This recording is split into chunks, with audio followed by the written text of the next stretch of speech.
Good evening, everyone. Welcome to our revenue budget meeting, February 20th, 2024. This special meeting of Woodstock City Council has been called for the purpose of consideration of the 2024 revenue budget. The meeting is for information and discussion purposes only. No action will be taken as a revenue budget approval is scheduled for the regular meeting of council on March 21st, 2024. This meeting is being live streamed to the city's YouTube channel, and a recording of this meeting will also be posted on the city's website following the meeting.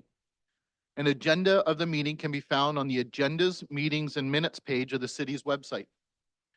This is a hybrid meeting held in person here in council chambers and electronically in accordance with Section 238, subsection 3.3 of the Municipal Act and Section 16.6.24 of the City of Woodstock Procedure Bylaw. Councillor Tate is attending virtually and will be raising her hand in view of her webcam when requesting to speak. So please be patient, staff, while we go along. Are there any disclosures of conflict of interest?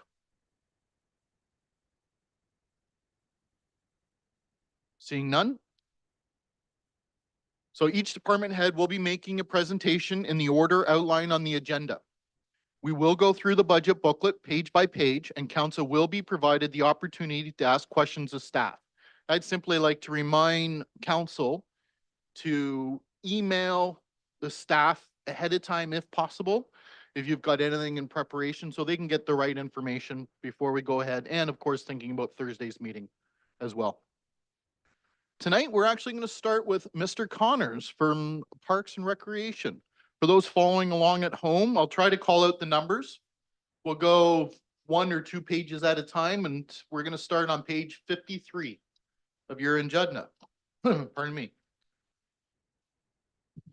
Mr. Connor, the floor is yours. Thank you. Okay, I'm just going to pull up the slideshow.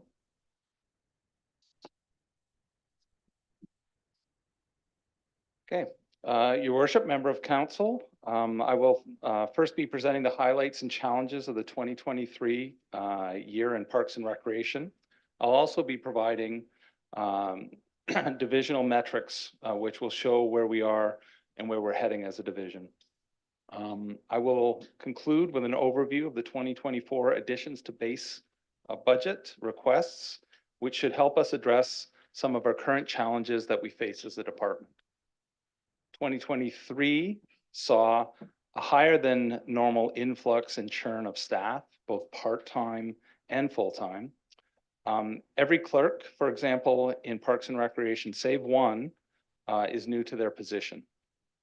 We also welcomed a new forestry supervisor, special events coordinator, and aquatic supervisor, as well as a mat leave return.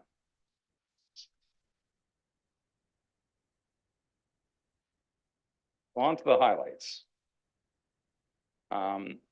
September 2023 marked the public program opening of Golf Gym.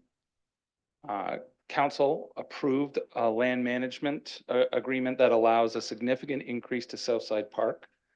City staff will bring a report to council this year outlining the trail system's assets and natural features that will be proposed for the expansion of our premier park. Cowapalooza in 2022, we had the Trews perform, and this was followed up in 2023 with the Sam Roberts Band. We hit a record number of enrollments again in 2023 in camps. The diversity of camps and the experiences that were provided have increased our camp enrollment significantly. Also, camp counselor training and support has brought these numbers up as well. Southside Aquatic Center also had a record year of participation due in part to the program growth, Lions Pool closure, and the closure of the Tilsonburg Community Center as they are going through renovations. Homer Brown Park redevelopment saw a new playground come to this park, and it will have its final stage of redevelopment in 2024. Cowan Sportsplex Pavilion replacement happened in 2023, which allowed for an accessible pavilion. A dog park also opened at Cowan Sportsplex. Tip O'Neill was redeveloped. Dugouts, benches, backstops, and an outfield were all redeveloped on this premier field. Turtle fencing was put in at Springbank by Brick Ponds. This work was done in cooperation with Ducks Unlimited. The final fencing and gate will be put in the spring to finish this project. Downtown, Remembrance Day banners honored veterans who have served the country, where we put them throughout the downtown area. On to challenges. There are two main challenges to our department moving forward. The first is staffing. With regards to part-time staff, we have high numbers of staff, but many of the staff are taking fewer hours and want fewer shifts. We are also experiencing fewer part-time daytime staff availability due to the labor market tightening. Encampments. A few years ago, park staff spent only a few hours picking up some needles and debris. Now the park supervisors and staff are spending a great deal of time and funds coordinating encampment cleanups. This is work that needs to be done and is important as the unhoused population grows. However, the negative effects in terms of budgetary impacts and supervisor workload is providing additional challenges to the staff. I could here add a third. I tried not to do so, but I could add littering issues and vandalism, as they both increase significantly in our parks and on our buildings.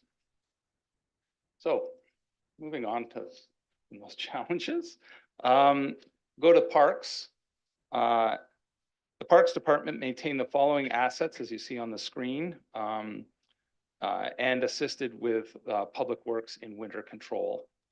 The city's park department not only maintains the public assets in parks, but often constructs assets such as trails and sports fields.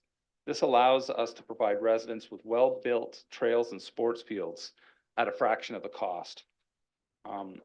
Both sports fields and pavilion rentals increased significantly in 2023. And that chart at the bottom, you can see that's our 10-year chart. So moving on. Recreation, aquatics, and arena metrics. The number of both pools and arenas are at all-time highs. Currently, Southside Aquatic Center still has water to support more usage. However, staff and change room space are becoming a challenge to future growth trajectories. With arenas, all primetime ice is being used, and a growing portion of secondary ice time is being used. Leagues, skill development programs, city-owned camps, and city-owned programs are all the growing ice users now. And again, we have 10-year charts at the bottom of that slide. Okay, and moving on. Recreation programs.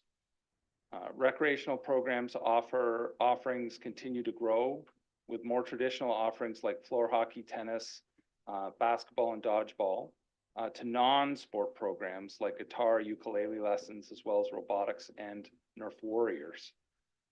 Courses such as home alone and babysitting, as well as specialty workshops and spa nights, have been offered through recreation. And I won't forget pickleball, which is up there on the slide. The renovations of the Sportsplex boardroom and the downtime at Golf Hall for renovations have decreased the revenue numbers this year.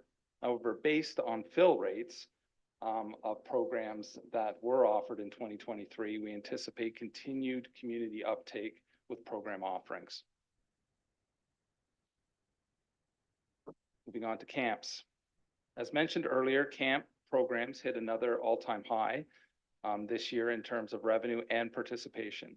Camp continues to offer a diversity of programs that can provide experiences for every child.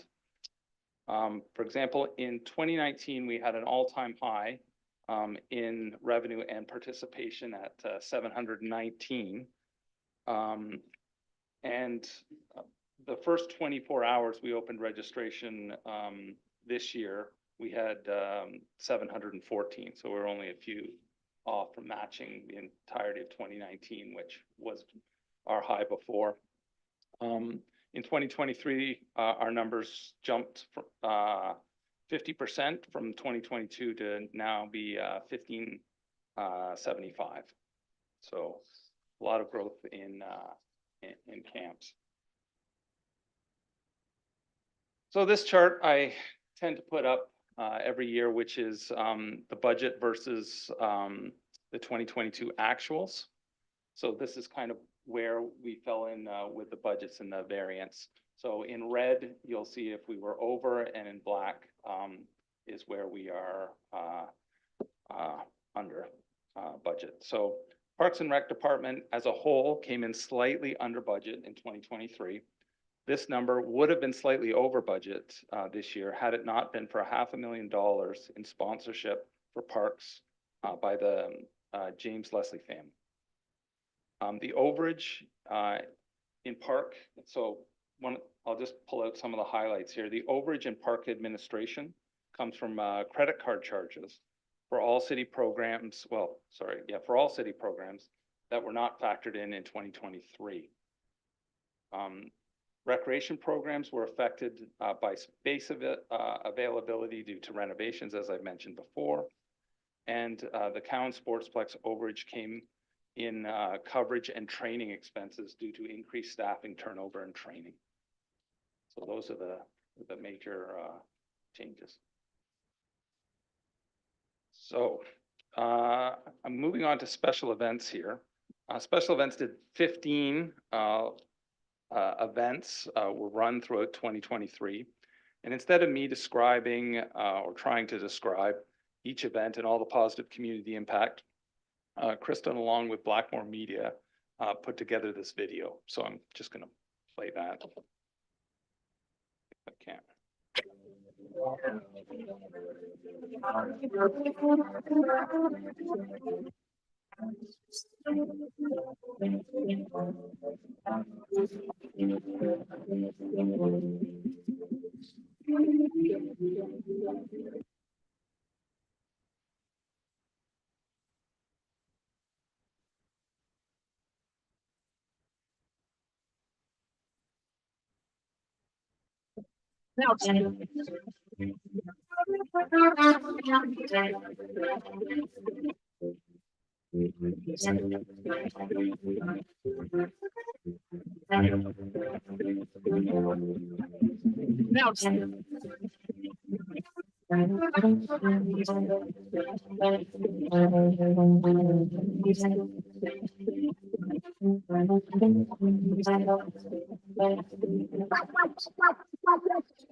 Okay.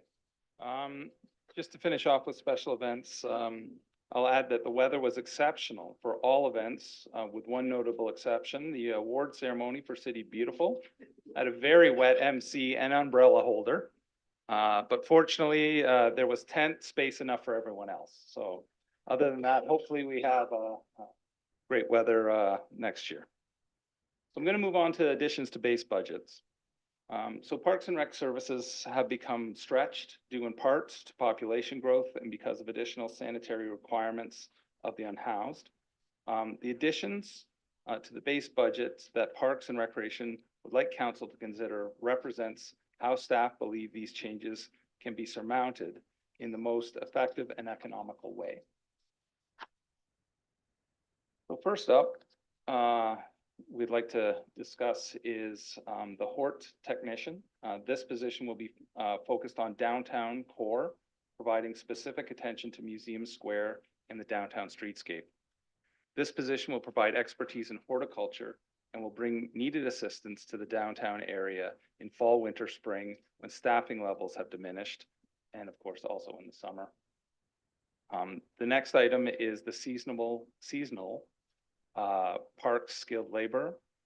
This position will be focused on weekend coverage for our pavilion rentals and Museum Square. The city has increasing pavilion bookings, particularly at Southside Park. Despite staff's best efforts, it cannot keep the pavilion clean due to the number of geese that occupy the park, and we've had to provide a number of refunds, unfortunately, last year due to the geese. Additional time will also be spent keeping Museum Square clean during the weekend when many residents visit the downtown. The next item that we have for consideration is the sports field technician. Due to the increased use and growth of our sports fields throughout the city, an additional sports field technician is required. This individual will have the education and knowledge to maintain sports fields, turf, and amenities to ensure good, safe, the playability of the fields. They will also have the ability to follow cultural and mechanical practices that include irrigation, top dressing, overseeding, fertilizing, and aeration. That allows us to have healthy, playable turf fields following the cosmetic pesticide ban.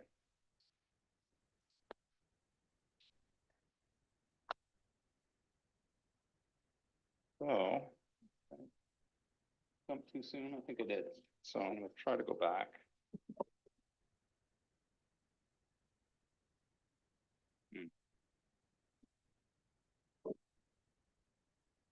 Okay. The next position that I'd like to discuss is the park steward. This is 2 park skilled laborers. In-house staff would be able to complete, in-house staff would be able to complete frequent site servicing and provide a timely response when abandoned sites need to be cleaned up. Having dedicated staff will allow clients to develop a positive relationship in encampments. In-house staff will also be overall less expensive than contracting services. And I'll go into this a little bit more. This year, the total expenses of contracted site servicing last year was $90,000. This does not include the supervisor's hours and time, our staff hours on smaller sites, which was significant. Another factor would be wait times with contracts and the need for a quick response in encampments.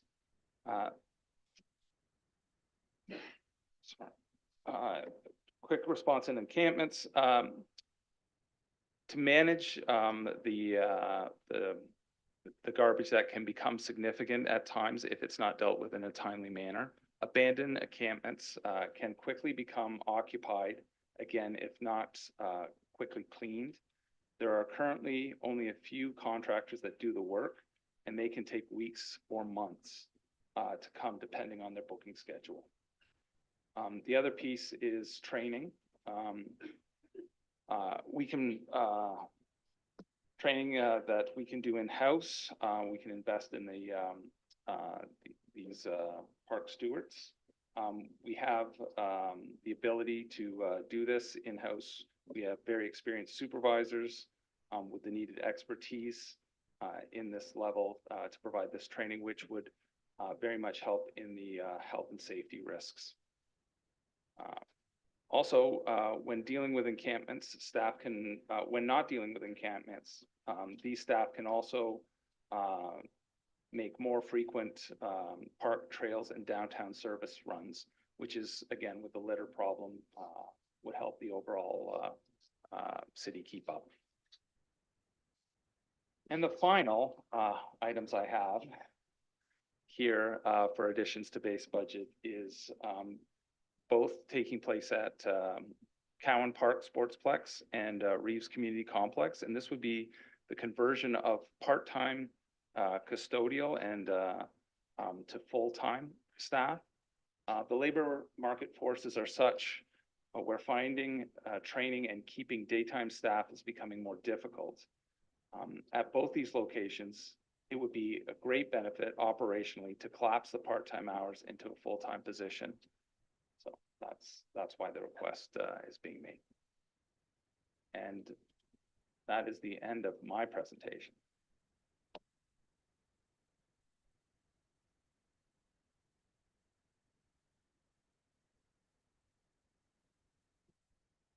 Well, I'm glad we started off easy.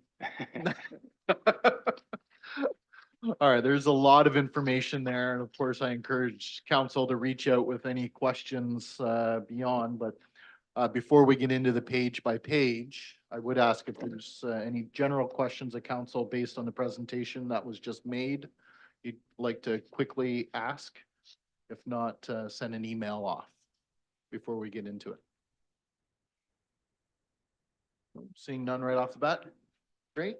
Then let's start with page 53.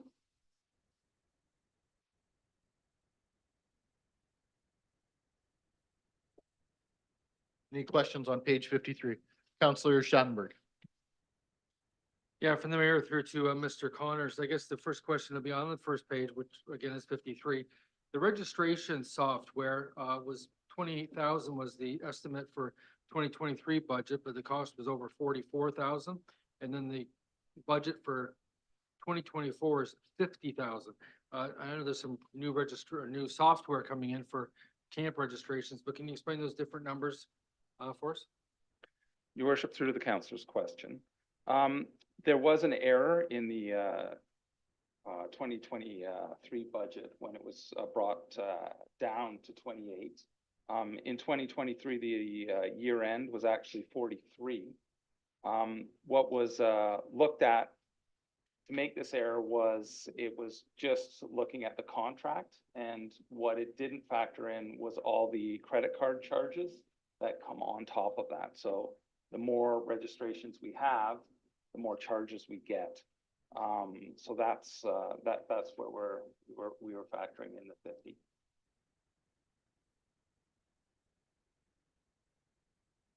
Continue on. I guess just to clarify that any kind of a service charge, the city took the charge upon them as opposed to the consumer or the family registering?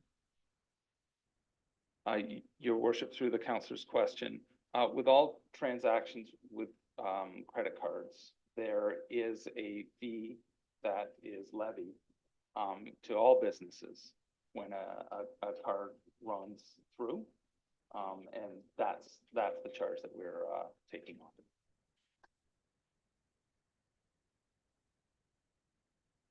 Okay, thank you. I'd also ask council, when asking a question, please mention the line item, what exact item for staff can follow along, and other councillors, and of course, those watching from home, if you don't mind, okay? Anything else for page 53 for Mr. Connors? Seeing none, we'll move along to pages 54 and 55.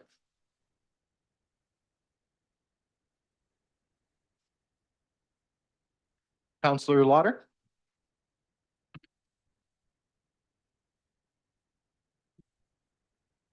Thank you. Through the mayor to Mr. Connors. On page 55, that the parks 0701-833-110-0308, $16,000 increase per backflow prevention. And I know that's through to the county, but maybe you would like to speak to that. It's a charge that I don't think you had before. Your worship, through the councillor's question. The county has now taken backflows out of the city hands. So instead of having the city do our backflow preventers, we are now being charged for those. So those fees are put forward here because that will be the estimated cost of doing all the parks backflows. Thank you. I have another. And on page 55 also, 833-110-0486. I'll do the other one first. 0356 vandalism, and you did speak to this. And the 34,734.98 was the actual for last year. And you're just budgeting 20,000 for this year. Do you think that's sufficient? Your worship, through to the councillor's question. We had a fair bit of discussion around this in the Parks Department. We are hoping that it is sufficient. We don't want to go always to the maximum with vandalism, or would love to see it a peak. So it has been increasing over the last, like we have put further dollars into it over the last several years, but we haven't gone to the maximum in this, just because we're hoping that every year we would like to see a top, right? So that's why we haven't gone right to the 34. The next one is the fencing, which is the 0701-83110-0486, the repairs fencing in the parkland. And it was 8,000 and it ended up actually 19,000, just around 20,000. And the budget is for 12,000. Is that fencing just wear and tear on the fencing, or is that vandalism, or just what is that? And is that sufficient, do you think? Your worship, through the councillor's question. A lot of it is either fencing repair or new fencing.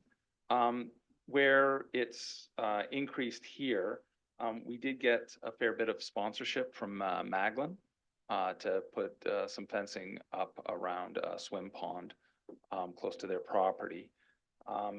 That was covered by them, and this is just the output of that fencing project. Thank you.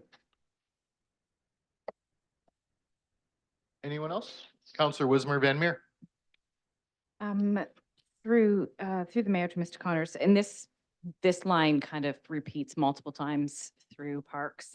So for this one, it's for instance 831100345, the vehicle operating expenses, and it kind of shows up in multiple categories. It's increased quite drastically in a number of areas. Is it just because of more vehicles, the insurance, the operational cost in that regard that these are going up? Your worship, through to the councillor's question.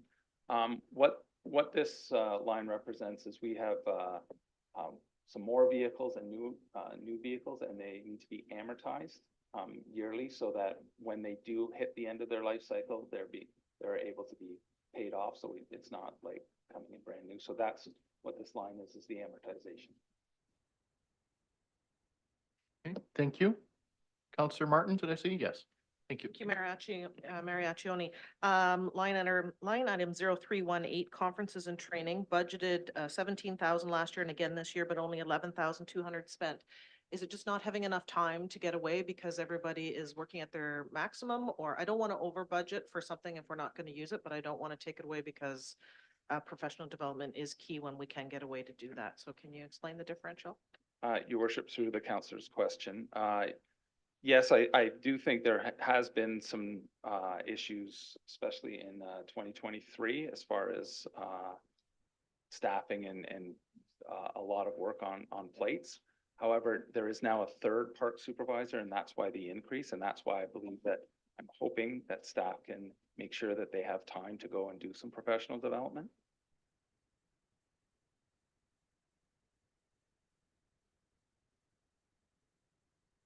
Okay.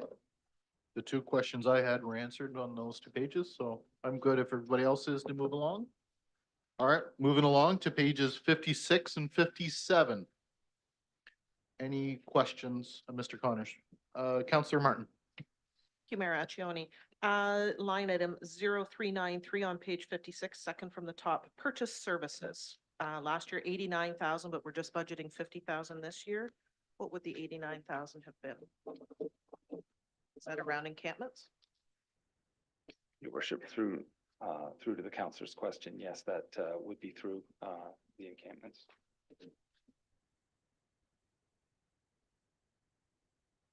And the horticultural specialist that you mentioned as a full-time equivalent desired, would that fall under floral displays? Would we see that if it was added on page 56 under that bottom category, that set of line items? Is that where that staffing would show up?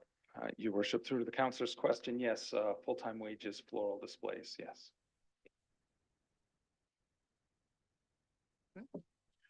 Any other questions on pages 56 and 57 in your booklet? Councillor Martin? Just as a follow-up to that question, if that full-time equivalent horticultural specialist was there, would that alleviate some of the overspending on part-time wages that we saw in 2023? Your worship, through to the councillor's question. Part-time wages, looks like it was very much overspent in floral display. However, these are the student wages, and when they input, sometimes when they start off at floral, they're not always on floral, but they inputted in floral. So if you looked at the account for parks maintenance, you'll notice that it's $40,000 under budget. So it's more of a an inputting error on where they're working or how many hours they're putting to it. Thank you. Last chance for pages 56 and 57.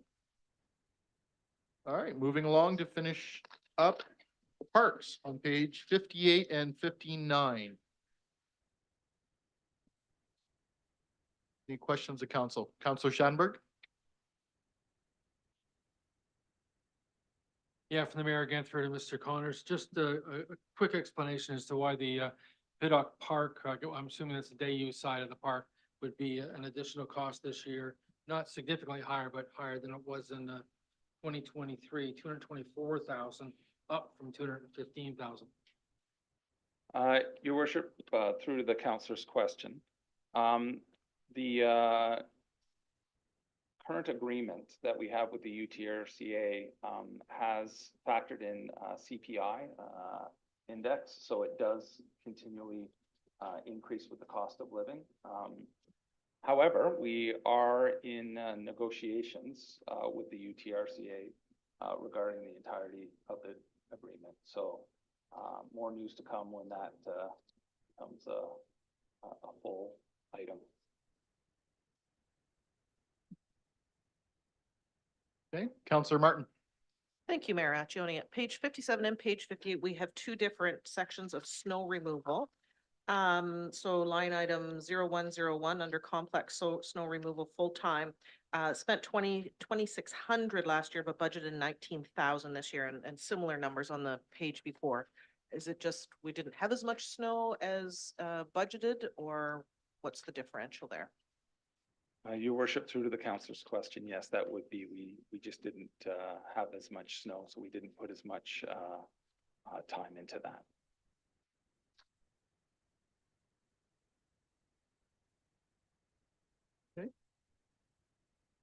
Anything else for Parks? Counselor Leatherborough. Through your worship, thank you, Mr. Connors. I should have asked this earlier when you were speaking to the staff additions, but I was kind of letting my question marinate a little bit. So I'm just going to go back to the horticultural technician as well as the encampment response, those two pieces. Because when I'm thinking of addition, you want to think long-term, the vision of, proper investment. So in the off chance that the streetscape is to go forward, would that impact this position in 2024, 2025? I understand that it identifies maintaining the museum square, but just obviously, just wanted to know your thoughts on potential construction, and then I'll have a follow-up question. Your worship, through the councillor's question. Museum Square is obviously where a horticulturalist would spend a fair bit of time, but it would also be the entirety of the downtown. So they wouldn't just be sat at Museum Square, but they'd be charged with the entirety of the downtown to keep that clean and upright. And that's whether there's a full change or not to the downtown properties, public properties, that they'd be able to help keep it cleaner and fresher looking and deal with the issues as they arise. Through Mr. Mayor, thank you. So just the follow-up is that there would be construction or no construction, there would be work to be done in the downtown. Your worship, through the councillor's question, yes, absolutely. There'd be work to be done. As the city grows, we are falling behind in several areas, and we want to keep the standards up to where people are expecting them. So there would certainly be work to be done. Last question. Thank you, Mr. Mayor. And then so additionally, similar question. I know there's, it goes without saying there's always more work to do.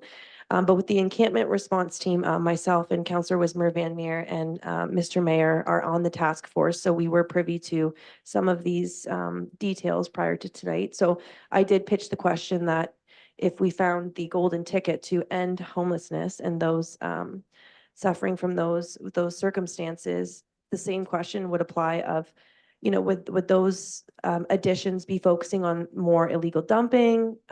Or if it got to a point where hypothetically come this summer, they were unable to do the in-house keeping with encampments, what would they shift their focus to, I guess is my question. Your worship, through the councillor's question. Yes, this is something that we have also factored in, that if, there was a great solution and all the encampments and all the unhoused people were housed, would this position become, or these positions become irrelevant? And the answer that I got from the Parks Department was absolutely not. There's a lot of dumping in our parks and in our trail system. Some residents, I'm sure they're out of town residents, use a lot of our park garbages as residential garbages, which causes them to overflow, which we get complaints then that they're not done. So there is a lot of litter pick that's required and cleaning. So those, if this position was to be accepted, those folks would certainly be able to find a lot to do in the city, even without the encampments, which is what their principal position would be.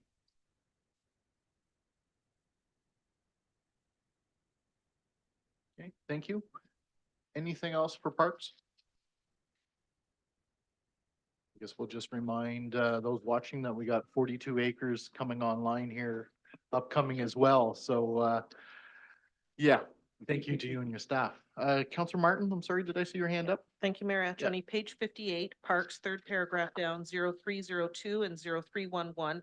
Small amounts, 5,500 collectively. We didn't spend any of, it appears we didn't spend any of that last year, but we're budgeting for that amount again this year. Can you give me the? Yep, page 58, third paragraph down, Parks. Sorry, I'm calling these chunks paragraphs. 0302 and 0311. So insurance for rinks and repairs for rinks.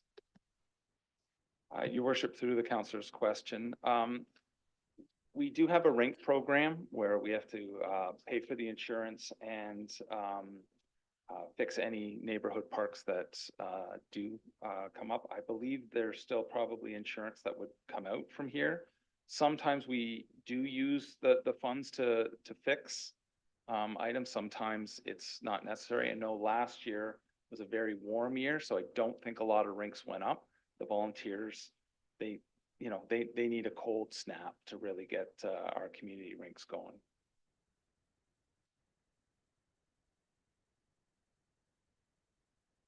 Okay. All right, then we are going to move along to pages 60, 61, which is recreation programs. Any questions for Mr. Connors? Counselor Lauder? Thank you. Through the mayor to Mr. Connors. On page 60, 0702-67423, from the slots machine for the fair program, that's 30,000, and it looks like there was only 15,373.31 spent, and we're asking for 35,000. I know that we talked about this earlier in the year, and we did add an extra 5,000, so I'm just wondering if there's something that needs to be posted in that, or is that what it actually was? Your worship, through the councillor's question, looked into this because this did seem like an odd number, and that is the correct fee. What has happened is, in this program, one of the things that we provide is if someone meets the criteria, the LITCO standard, the low income standard, they are given a set amount for the year. So if it's a family of 2, they'll get a certain amount. If it's a 3 or 4 or 5, they get more, according to the LITCO standard. And they're able to use that throughout the year on any city program, or the walking track or anything like that, culture, any program like that, as they see fit. So there's no kind of barrier or stigma to using it. They just show their card or go on the internet and put in any program. It's not like when people do get that money, they might get, let's say, $400, and they might use 200 or 250. The remaining amount is there until the end of the year, and then it gets clawed back to the city's account, and then they can apply again if they need it. We're hoping that by that time they're above LITCO and they won't need it, but that's kind of the process. So in lots of years, and we tried this year, but we were fairly late, we do make calls around to people that have excess amounts in their account, because there is waiting lists, and people need to volunteer that back, because for the year they get that money. That's, that there'll always be a bit of overage on this account, or underspending. But this year it seemed to be quite high for us. So we're hoping that there'll be more give back mid-year if they know it's not being used.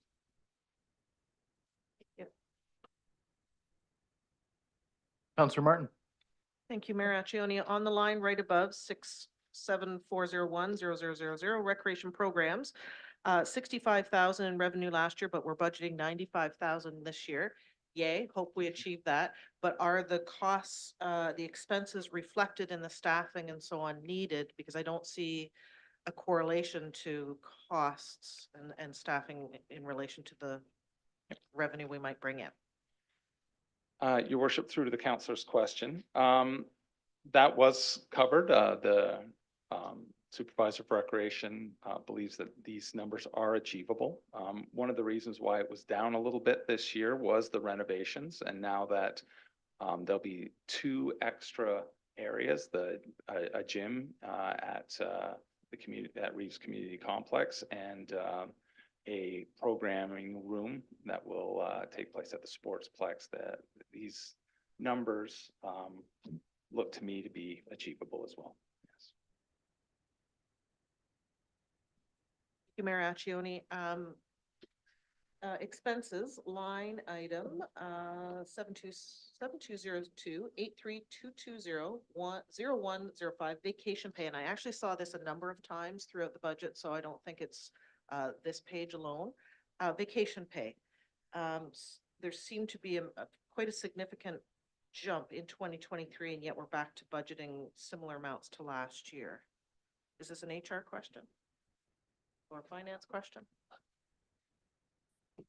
Your worship, through to the councillor's question, it's the way that the e-time system allocates out the wages. So any hourly employee will, their time will charge into vacation pay, but we budgeted in the 101 account.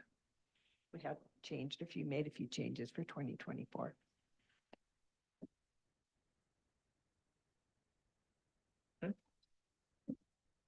Anything else for recreation programs on 60 and 61 before we move along? Okay, seeing none, we will go to arenas, which is page 62 and 63. Any questions on arenas?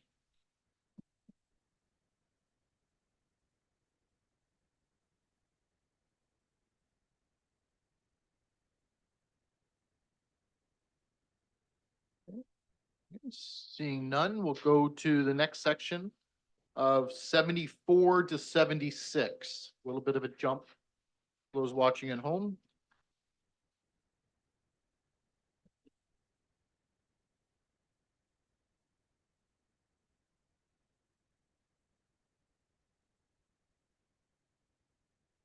I guess we'll do 74 and 75 together first. Councillor Martin? Thank you, Mayor Accioni. Under revenue on page 74, I see a number of line items where the revenue in 2023 was much higher, significantly higher than what we're budgeting for 2024. So the first one would be recovered from gym club. Then we have figure skating, junior C hockey, down a few to hall rentals, revenue from advertising. There's quite a few of them there. Is that something special for 2023, or are we budgeting enough under revenue? Your worship, through to the councillor's question, I can go through some of these kind of line item by line item, because they do sometimes have special reasons why they were high in 2023. So for instance, the recovery from the gym club various, that there was a rooftop unit that needed repairs, and that was outside of what the contractual agreement was, and the gym club did have capital funding for that, so that amount is put in to this revenue, but that's a one-time thing. Hopefully we won't have to repair the HVAC system there again. For special events, a portion of that money came from the Navy vets for the security. That would be the police that were asked to be there, or security officers that were asked to be there at the game. That was a portion of that. So that's why those numbers are higher. The one number that I'm still waiting on getting some more information on is the revenue food service contract. Or sorry, yeah, that's actually not what I was looking at. It was the hall rental, and what that is basically the hall rental is the difference between when we've gone from a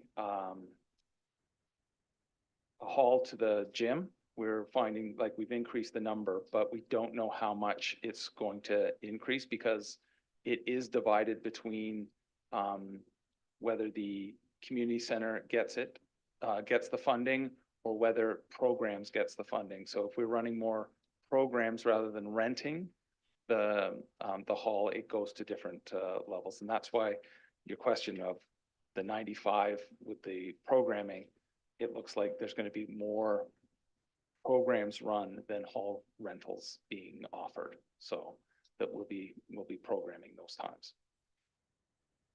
Continue. So specifically line item, then two more that jumped out at me, 67903 figure skating, and right below it junior C hockey 67904. Those were quite a bit higher than what was budgeted, and yet we're still not budgeting quite as much this year as actuals last year. Yeah, your worship, through to the councillor's question. There is a fair bit of projections on what the overall averages are with these. So a lot of times we are basing our projections on what the club is telling us they're going to need for ice time. And on occasion, they will book extra, but we're not kind of factoring that in. So basically what we're doing is, this is what the club projects they're going to need from us for ice time. And if they want more, they'll find shoulder hours or that type of thing. In some years, it really depends on clubs' enrollment, which they don't know. So there is a lot of projection in this.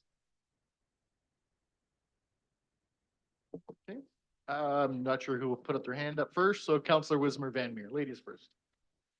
Through the mayor to Mr. Connor. So in regards to the revenues with special events, but in the expenses on page 75, 832500349, we are budgeting $10,000 for that now, with the revenue looking like we would be getting about 3,500.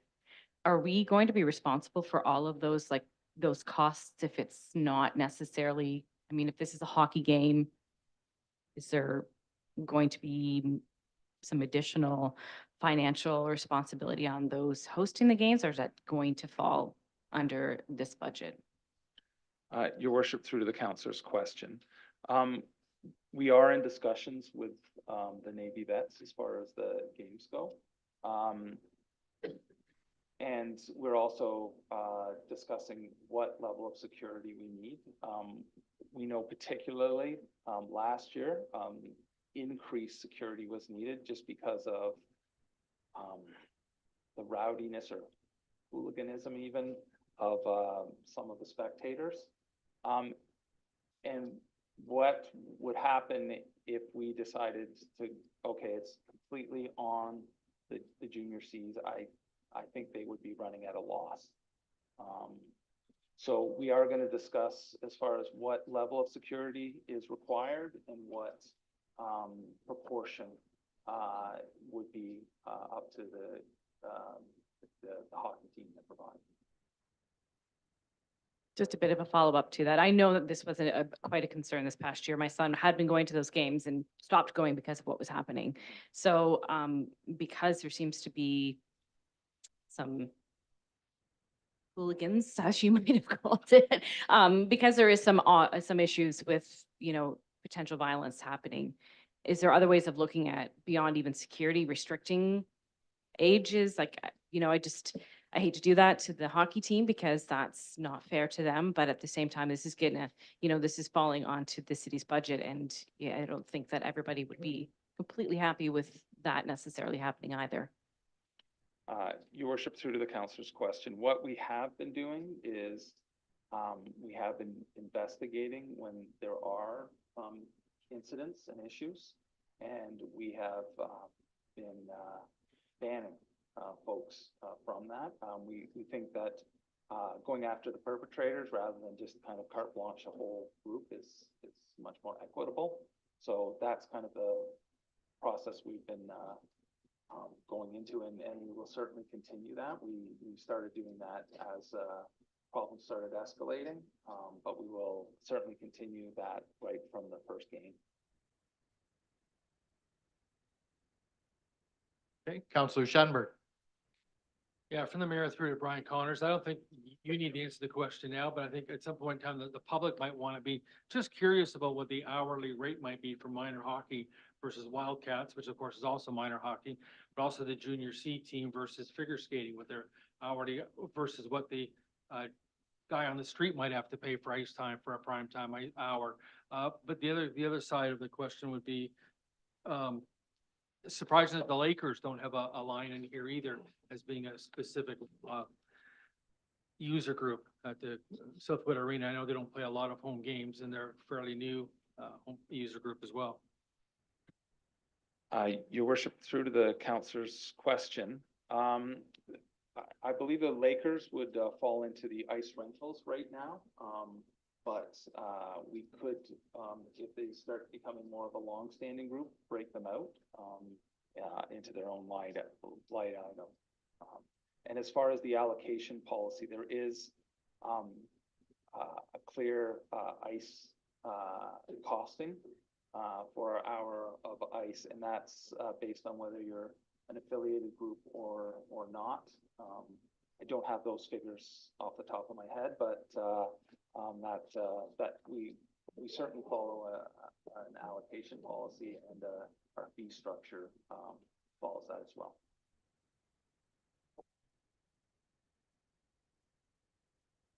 Counselor Martin. Thank you, Mayor Accioni. Page 75, right at the top, Southwood Arena, we've got several stat pay, meal allowance, union business, health and safety meetings. There's about 6 of them in a row here, where both last year and this year, for the most part, we're budgeting $0, but there were expenses. I'm sure that this is another finance anomaly. I saw it a number of times throughout the budget. I'd love an explanation. Your worship, through to the counselor's question, it's exactly the same as the vacation pay. We budget the full-time wages all into 101, but anytime that they book their time, they just specify what they are doing so that we're able to track the various expenses.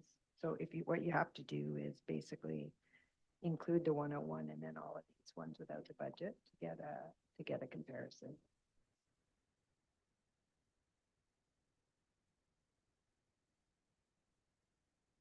Okay. Moving on, anybody else for pages? Now we'll just ask in general, 74, 75, and 76 to finish off arenas. Counselor Leatherborough. Thank you, Your Worship. Through to Mr. Connors on page 76. I'll use Councillor Martin's wording, the third paragraph, complex good beginnings, building repairs, complex good beginnings, equipment repairs. Just was curious, it looks like, I'm assuming any repairs were resolved, and that's why there's a decrease from 2023 into 2024. Your worship, through to the counselor's question, that is correct. We do have a contract with Good Beginnings, and this would be the expenditure line. So any expenses that we would need to do through contract services would come out of here. And they also have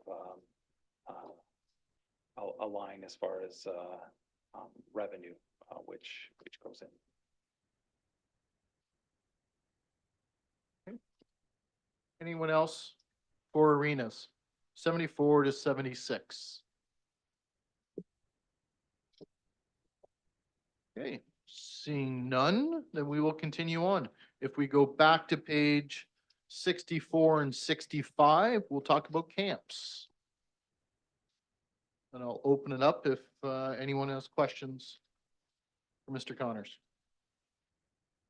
Or other staff, of course. I should note, we do have a lot of staff here that are willing to assist, I'm sure.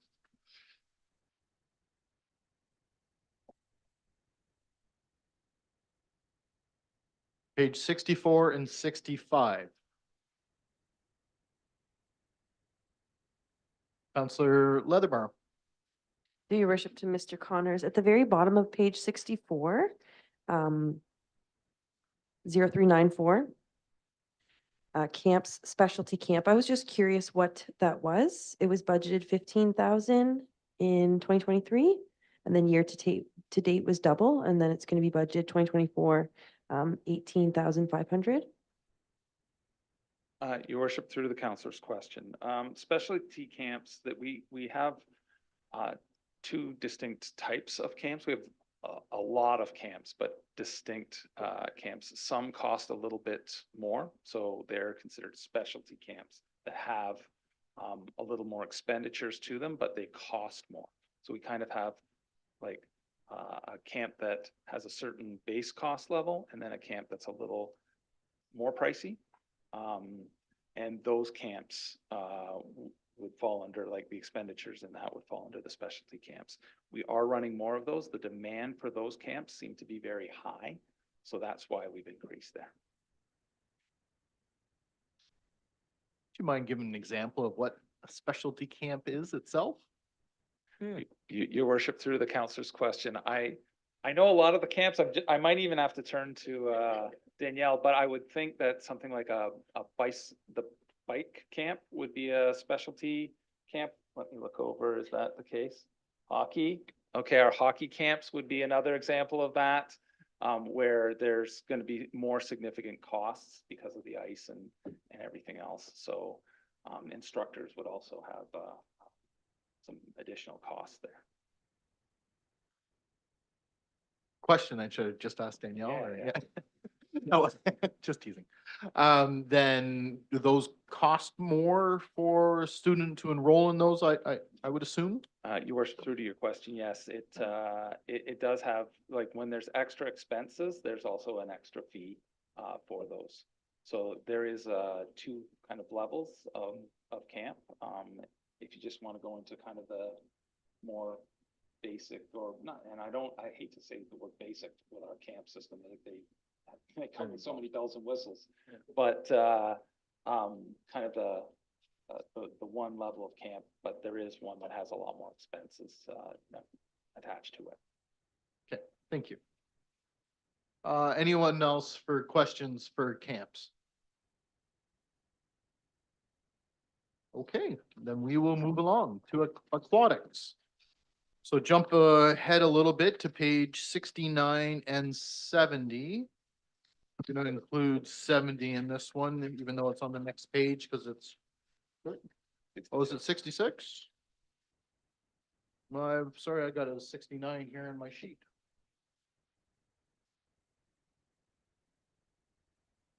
$66?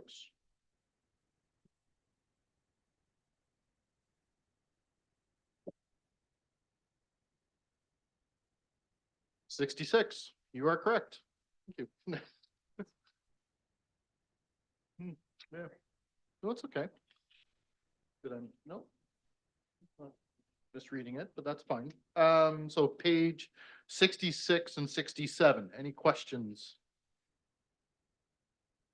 Counselor Lauder. Thank you. Through the mayor to Mr. Connors.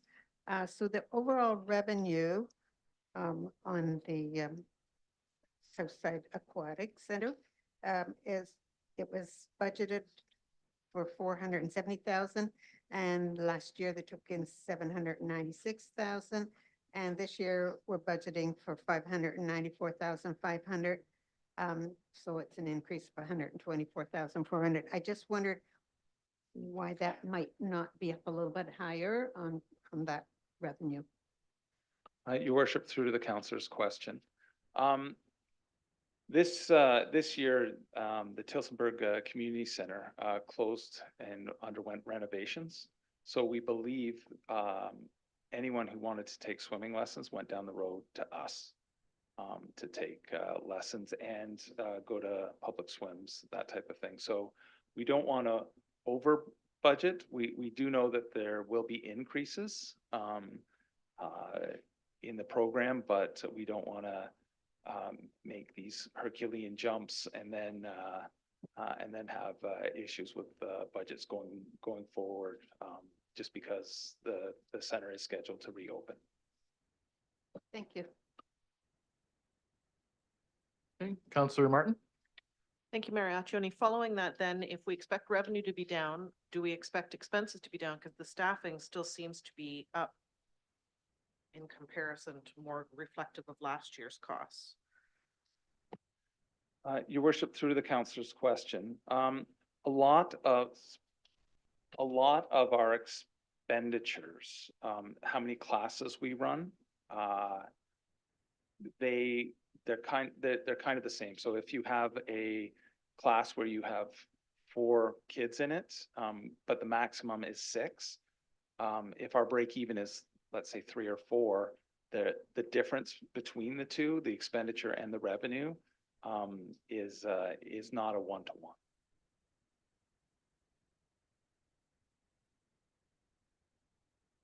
Counselor Wismer Van Meer.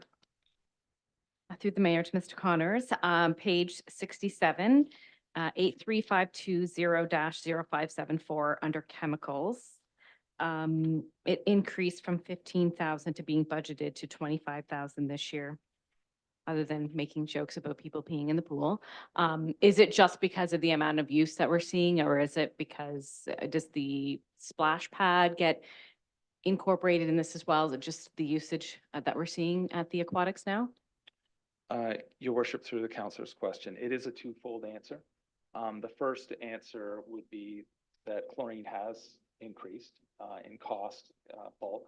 However, it is because of usage. The Ontario Regulation 565 says we have to dump a certain amount of liters per bather.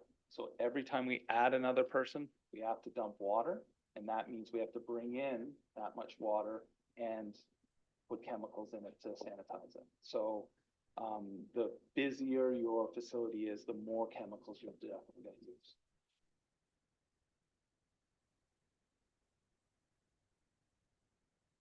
I got a question on the same page 67, line 835200604, leadership contract.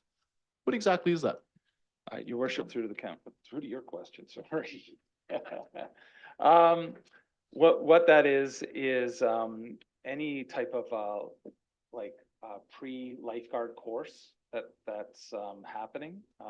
The higher level lifeguard courses are contracted out because they are so specialized. So the leadership contract is that, and we are been trying to put more and more people through these courses just because that is our future staff.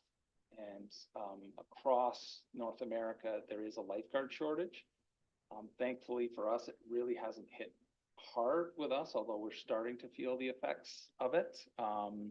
We're trying to run as many courses as we can because we know there's a direct correlation from instructor courses and NL, National Lifeguard courses, to our staff and the numbers we can get.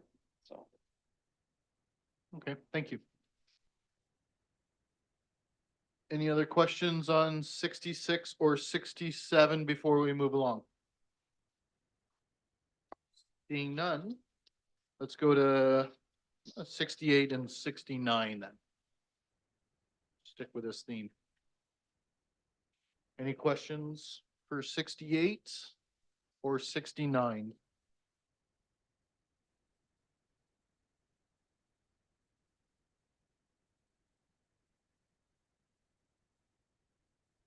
Seeing none, let's finish it off at 70. The last chance for any questions from 66 to 70 in your booklet for aquatics.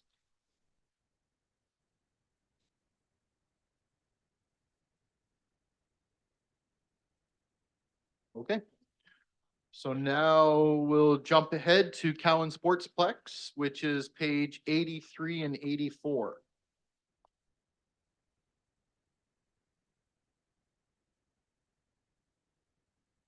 Do both of these together. Any questions on Cowan Sportsplex? Councillor Schanberg? Yeah, from the mayor through to Brian Connors, I'm not sure if this was already covered in additions above base budget, but just the increase in part-time wages at the sportsplex. I'm sure there's more and more activities there with more and more pickleball and whatnot there. Your worship, through to the councillor's question, you're correct. There is more going on in the facility, and it does need more people to manage it, both at the front desk and janitorial.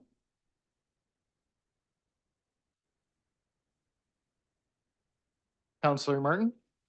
Thank you, Mayor Accioni. Under revenues on page 83 for Cowan Park, fifth line down, 67205, programs. We had budgeting last year and expenditures last year that were 3 times the budget, but 0 for this year. What was programs?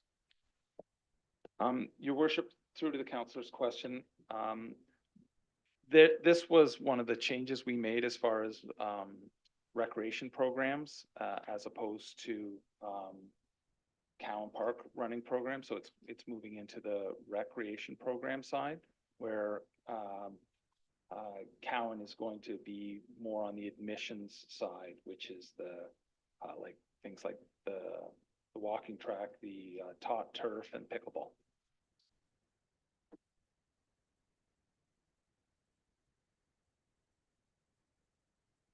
Okay.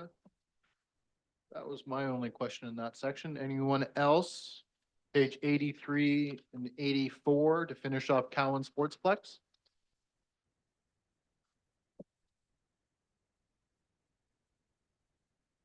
Then we'll move along. One of my favorite areas, special events, 2024. So page 100 to 104 for those following along. I think that landed. Yes, so page 100 and 101. Any questions for special events?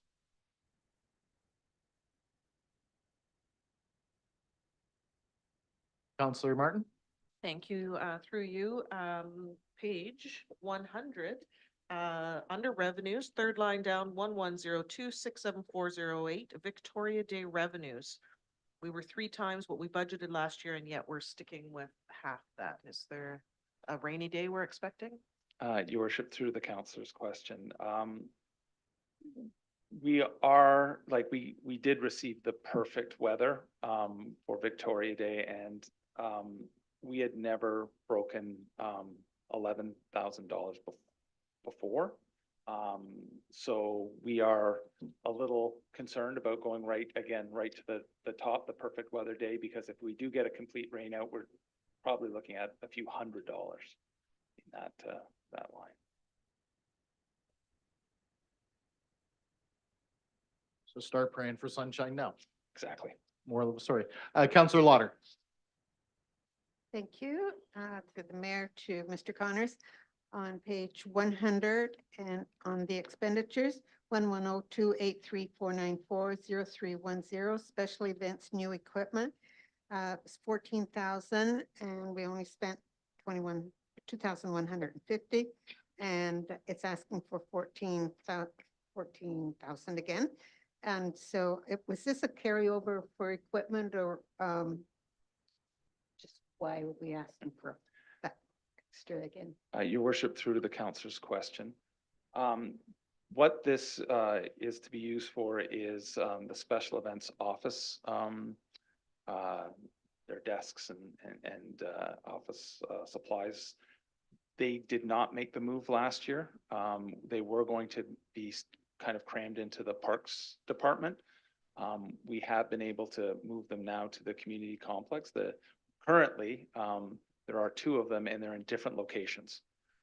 So we're going to try to put them in one that there's a capital budget line to finish off the building, and this would just be the equipment inside it. Thank you.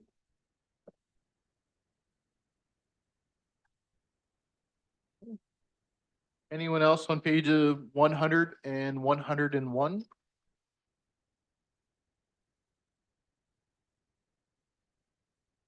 Don't suppose we can share with the public yet, or make public anything for Cowapalooza in the future? Are we ready yet? No?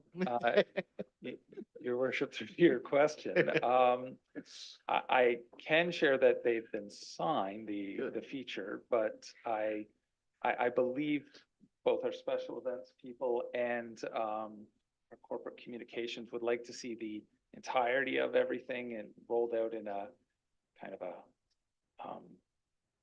a manner that's probably not just during a budget meeting. So, I know they're probably sitting there cringing right now for that question. I can feel the understand. daggers, Yeah. Just trying to get you worked up. That's all. Moving along. Page 102 and 103. Counselor Martin. I had one last question on 101. Sorry. Very bottom line, 8349000393. What is purchased services for Victoria Day? Is that security? Is that, yeah? Your worship, through the councillor's question, yeah, that would be both private security and police. So was it higher because we had great weather for 4 days, or? It was higher because when the police services looks at the events. Last year, they gave it to us after the budget. We've since corrected that, and now we speak to them saying how many police officers, what's the cost beforehand. So hopefully we don't meet with those type of surprises moving forward.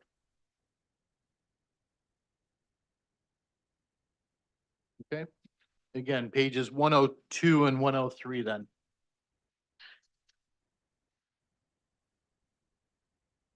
Counselor Shanberg. Yeah, from the mayor through to Brian Connors, I guess this question I'll answer myself. If somebody wants to know why there's 0 under the Sports Wall of Fame, is there is no Sports Wall of Fame ceremony in 2024, but the Recreation Advisory Committee plans on doing one for 2025. So Brian, you owe me a slice of pizza. I think he just answered his own questions for sure. Yep. Anyone else for section or page 102 to 103? And we'll include 104 because there's barely anything there. Counselor Leatherborough. Through your worship to Mr. Connors on page 102, 834920382 Canada Day fireworks. So 25,000, year to date was 22,000, just over, and then scheduled 25,000 for 2024. That's a twos, pardon me. It's my understanding that Toyota also contributes to the firework display at Canada Day. Is that correct? Your worship, through the councillor's question, yes, they do. So the amount that Toyota gives us just gets us into larger fireworks as well on top of this.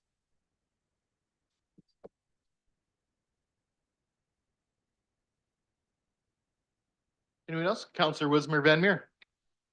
Through the mayor to Mr. Connors, quickly on page 102, the equipment rentals, which is 83491-0804.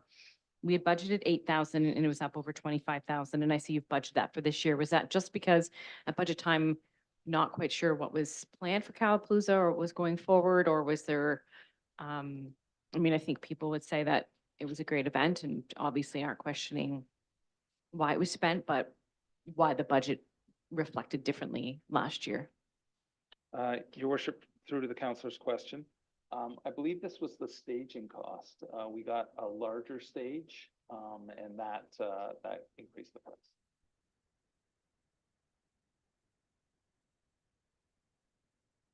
Okay. Anything else for special events? Again, talking about pages 100 all the way to 104.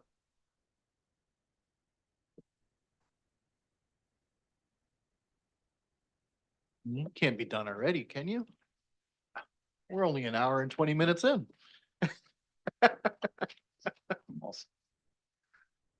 If nothing else, thank you very much. Thank you. Great job. And thank all staff for being here as well and willing to answer questions if needed. So appreciate that. Next up then, Ms. Robson, Human Resources.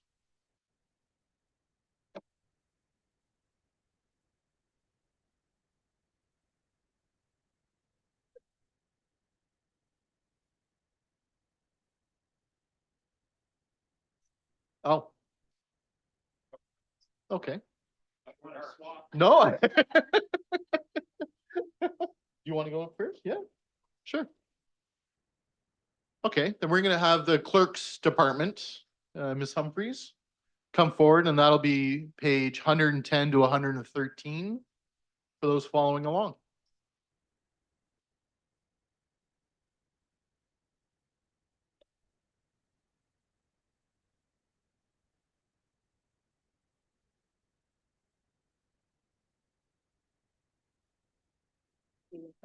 For me?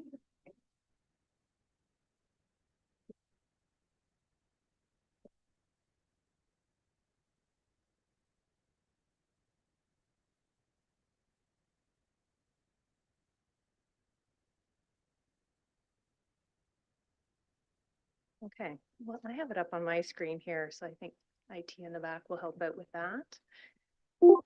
But thank you, Your Worship and members of council. It is my pleasure to present to you the 2024 Revenue Fund budget for the Clerk's Department.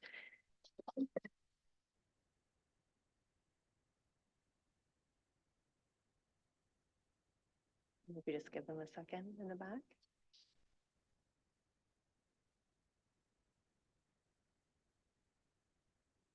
Jeff, can you put up the clerk's department, please?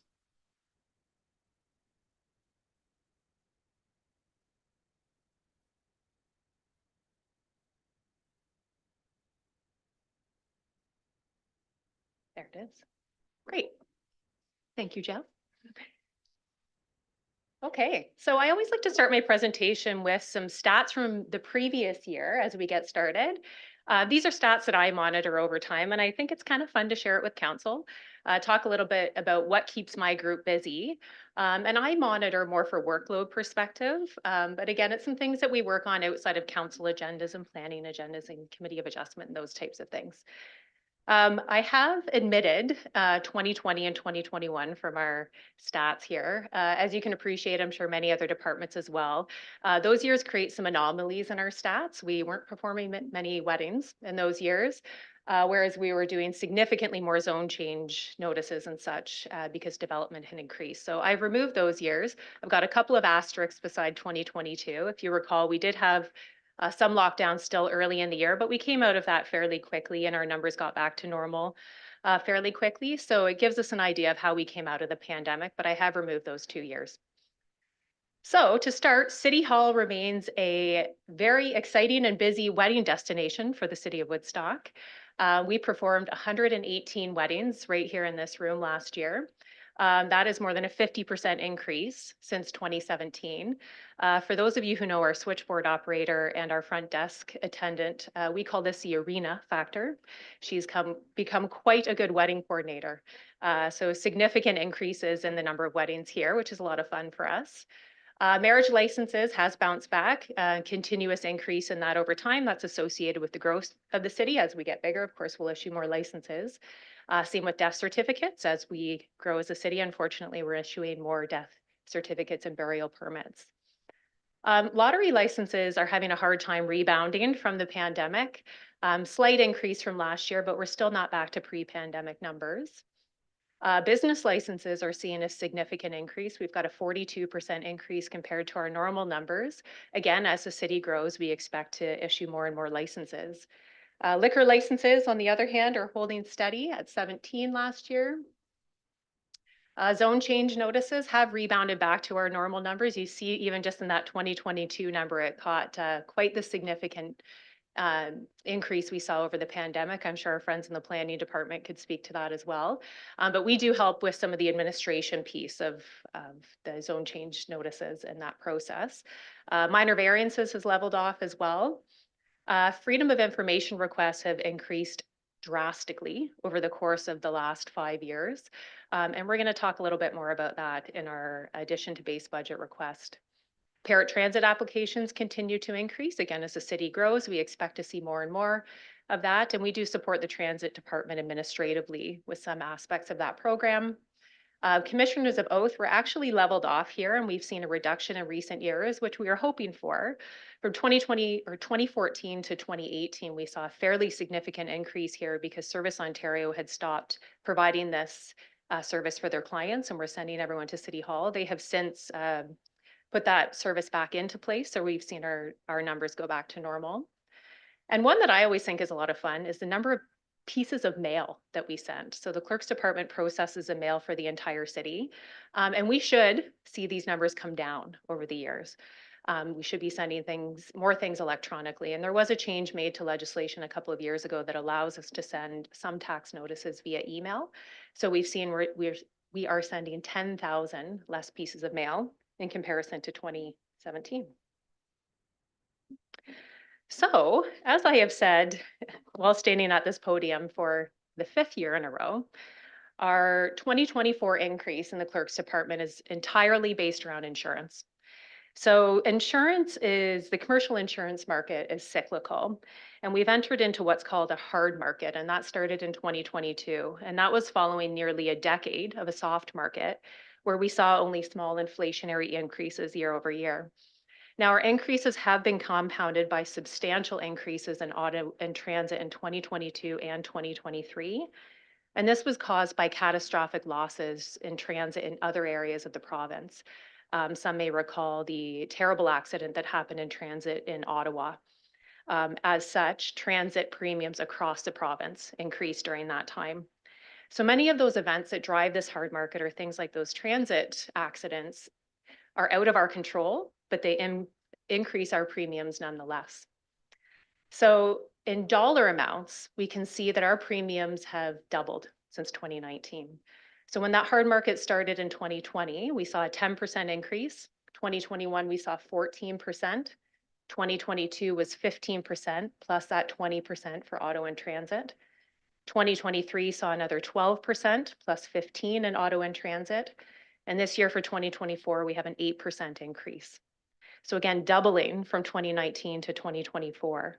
So dollar amounts 2019, our premium was $1,056,965.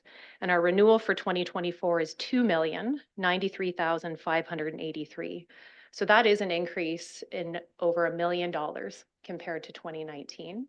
Again, being driven somewhat by that hard market, mostly by the hard market, but there are other factors as well. So again, our overall insurance premium increase for 2024 was 8%. Believe it or not, this is a good news story for the city of Woodstock. Once again, as we have for the entire hard market, our premium increase is significantly less than many other municipalities. So every year when we get our renewal in, we do a jurisdictional scan, and year over year we come in lower than most municipalities. Again, when we talk about doubling up that premium over the course of the last 5 years, you have to remember we're also a growing community. So we have more property, more equipment, more trucks, more cars, all of those things. As a bigger city, we have a larger risk profile as well. We have more claims. So we are going to see increases. That is then compounded by this hard market increase as well. So it is very strange to stand in front of you and say that only increasing by $1 million has saved our taxpayers money. Doesn't make much sense to me, but we are faring very well. And that's because we do have a strong portfolio performance and a strong loss ratio.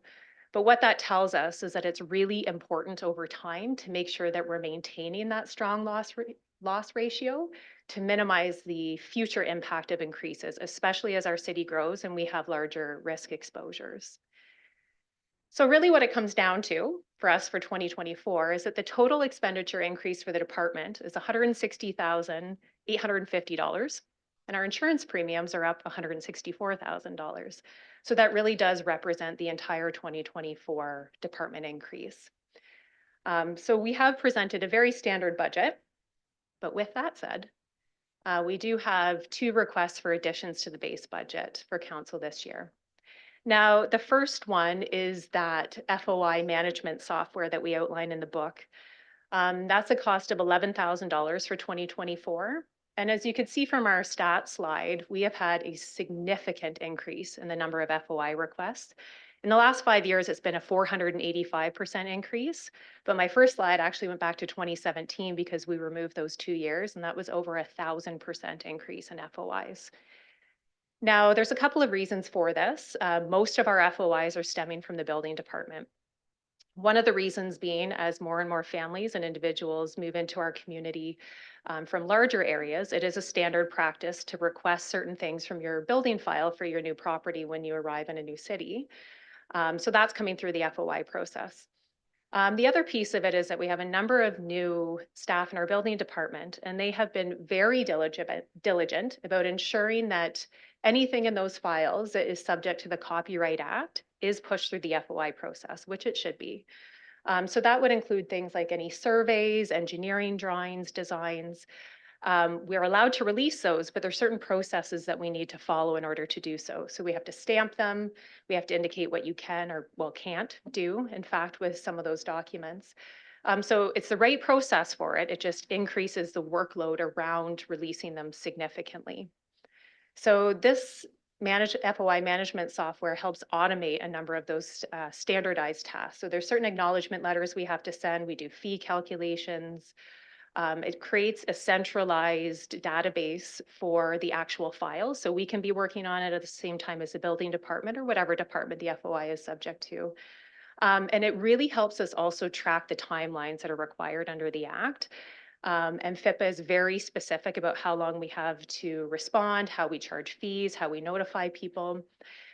So it helps ensure that legislative compliance and also helps reduce the organizational risk. As you can imagine, when we have 100 ongoing at one time in which we're trying to monitor manually, it does put us at risk. So that's a big theme of my presentation today, is reducing our organizational risk.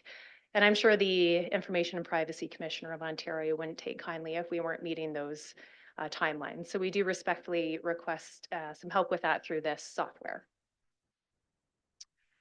And that also leads into our staffing request of council, and that's a manager of legislative services.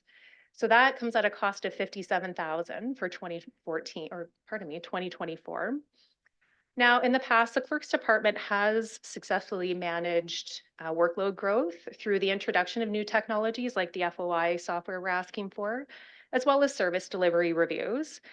Council may recall in 2021, we actually did a review and an elimination of our dog tag program, for example, and that helped us free up some capacity with our staff.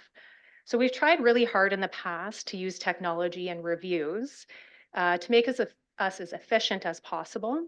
However, the use of technology and reviews is not enough to keep us going on a daily basis, and the growth in our workload has outpaced our staffing.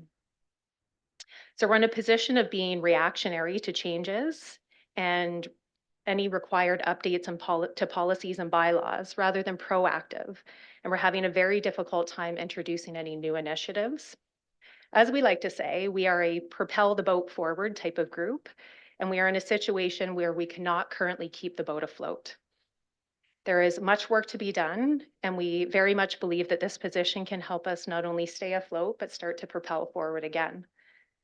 So this position will help improve the city's risk exposure, as we've discussed, in many areas, including records management, as well as managing that significant increase in the FOI requests already mentioned. That in itself is almost a full-time job.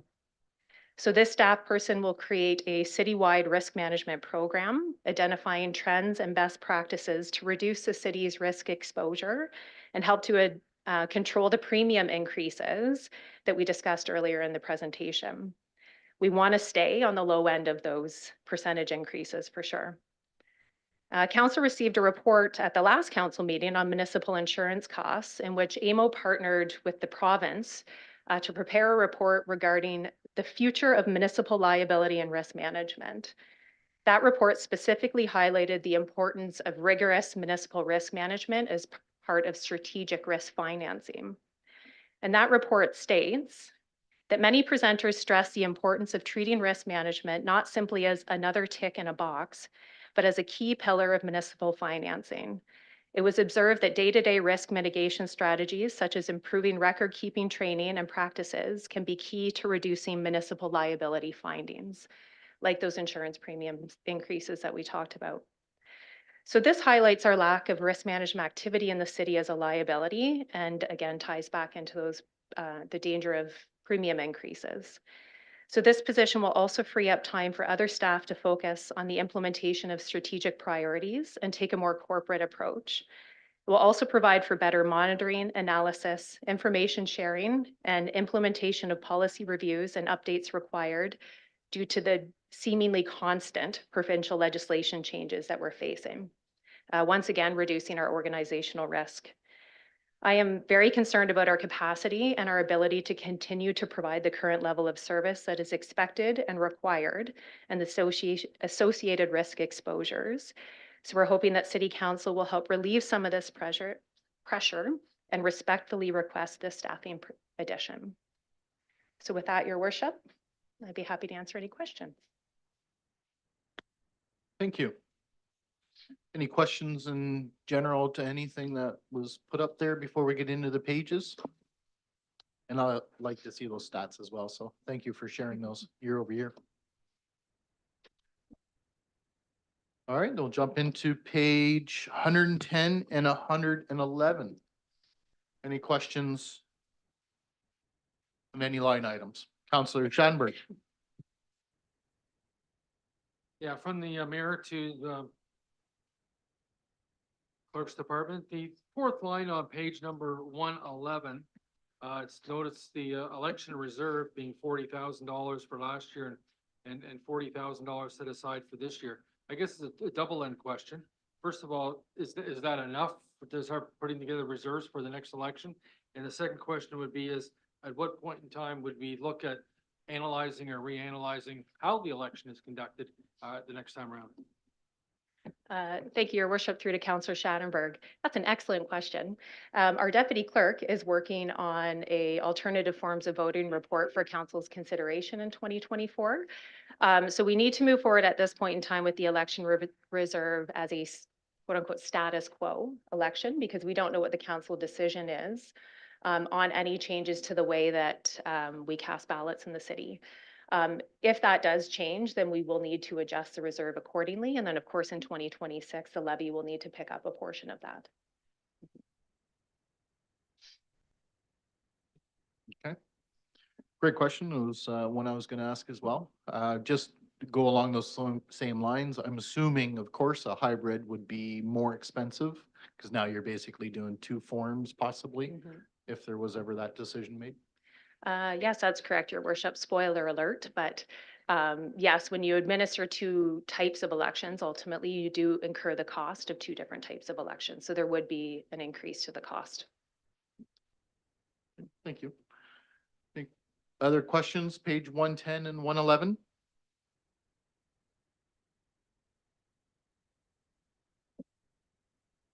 Seeing none, then we'll go along to 112 and finish at 113.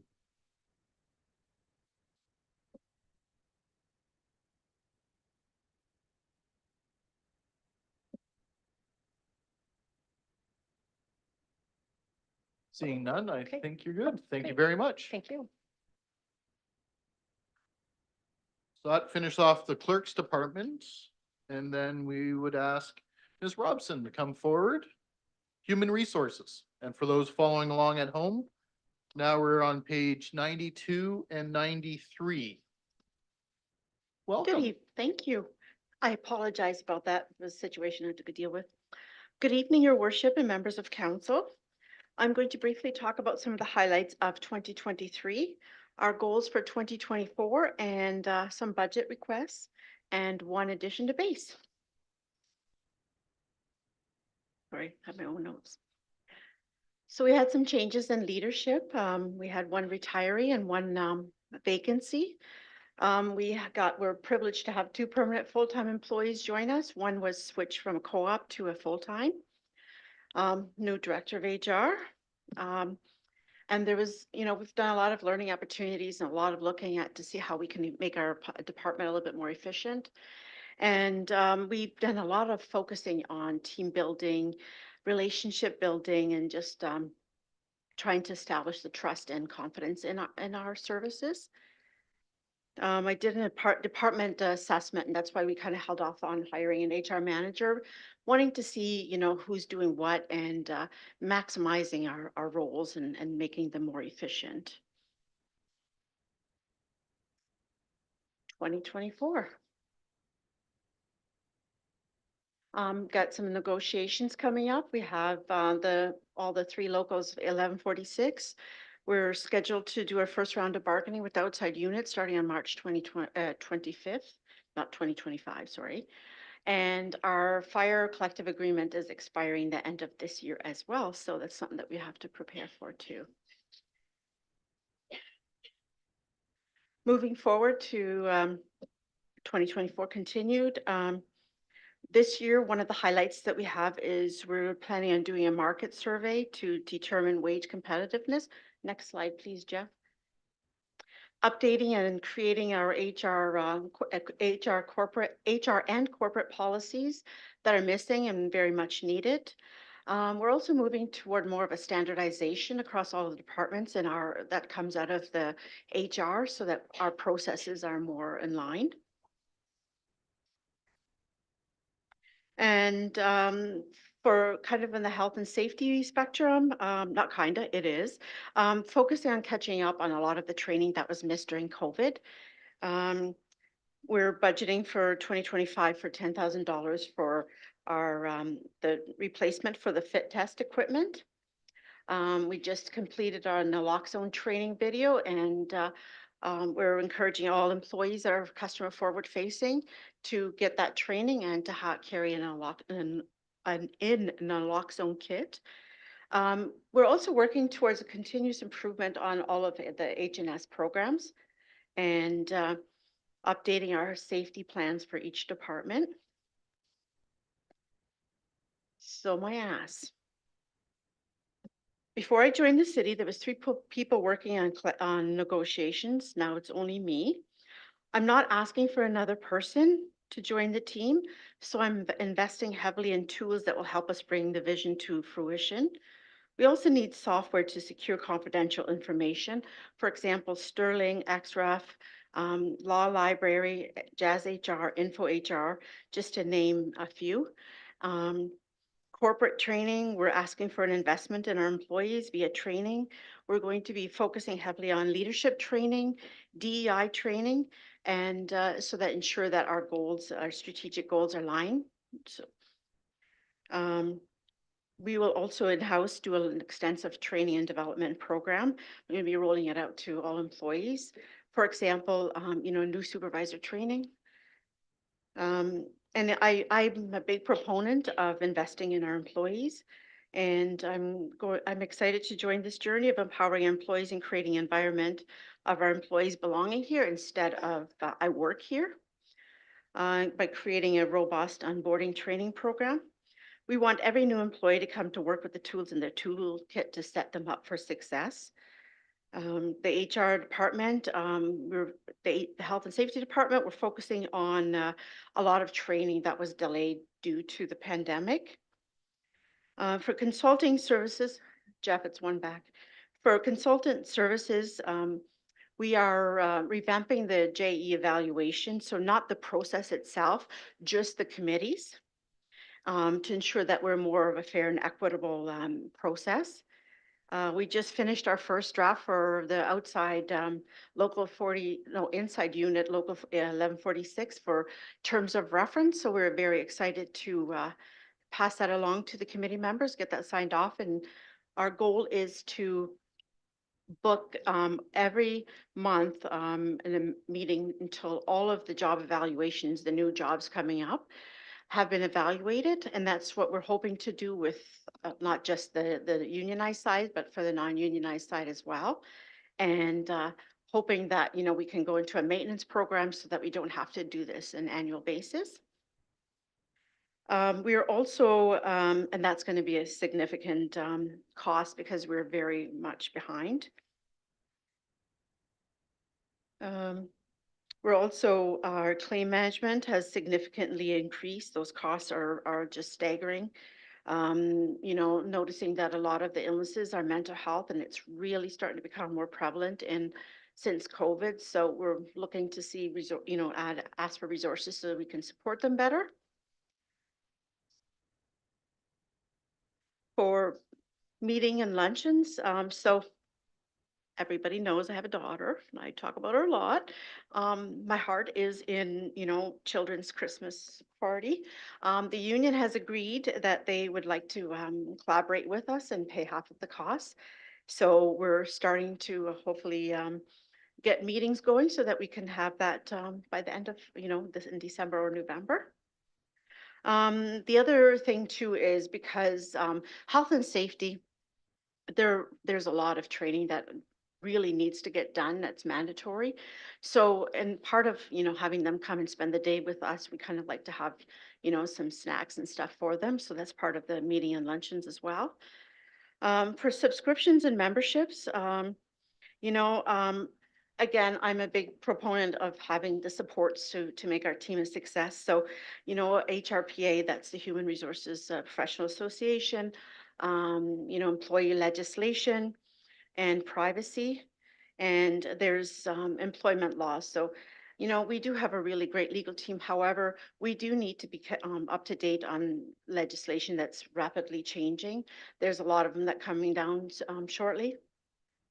As well, we do need to know case law. So that's very important too. So that's where all of the subscriptions and memberships are tied in.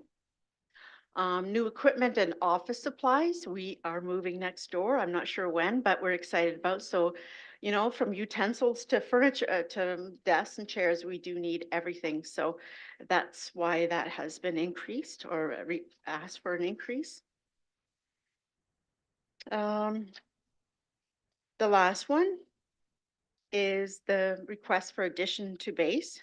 You'll be happy to note that there is no additional cost to it, as we didn't have, we had some monies left over from the HR manager position, so we're able to budget it into for that co-op student. We are looking to, there's an employee that is going to be going on a leave, and we're looking to have the supports for Steve in order to get all of the goals for this year to fruition. That's it for me. Does anyone have any questions? Great, thank you. Any questions of council?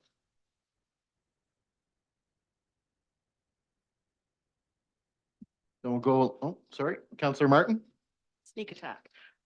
Through you, Mayor Accioni, just health and safety, was it pulled out of HR, or it appears differently than other years in that we didn't budget all of these line items for 2023 or didn't have expenditures, but now we do in 2024? Is that just a formatting? No, your worship, through the councilor's question. No, we decided to separate them. So I kind of took a playbook from Brian, and he has each unit separated, and we thought that would be just a little bit more easier to keep track of things. So that's why I asked for that.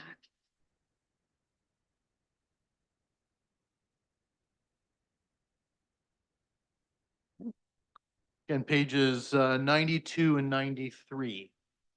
Councillor Schadenberg. Yeah, from the mayor through our delegation, I guess expenditures for meetings, not meetings, but workers' compensation, 2,000 in 2023 up to 10,000 in 2024. Why is the five times increase? We are getting a lot more mental health and PTSD related illnesses coming through. And the way WSIB works is they approve everything first, and then they go back. But there has been a significant increase in those requests and approvals. That is why.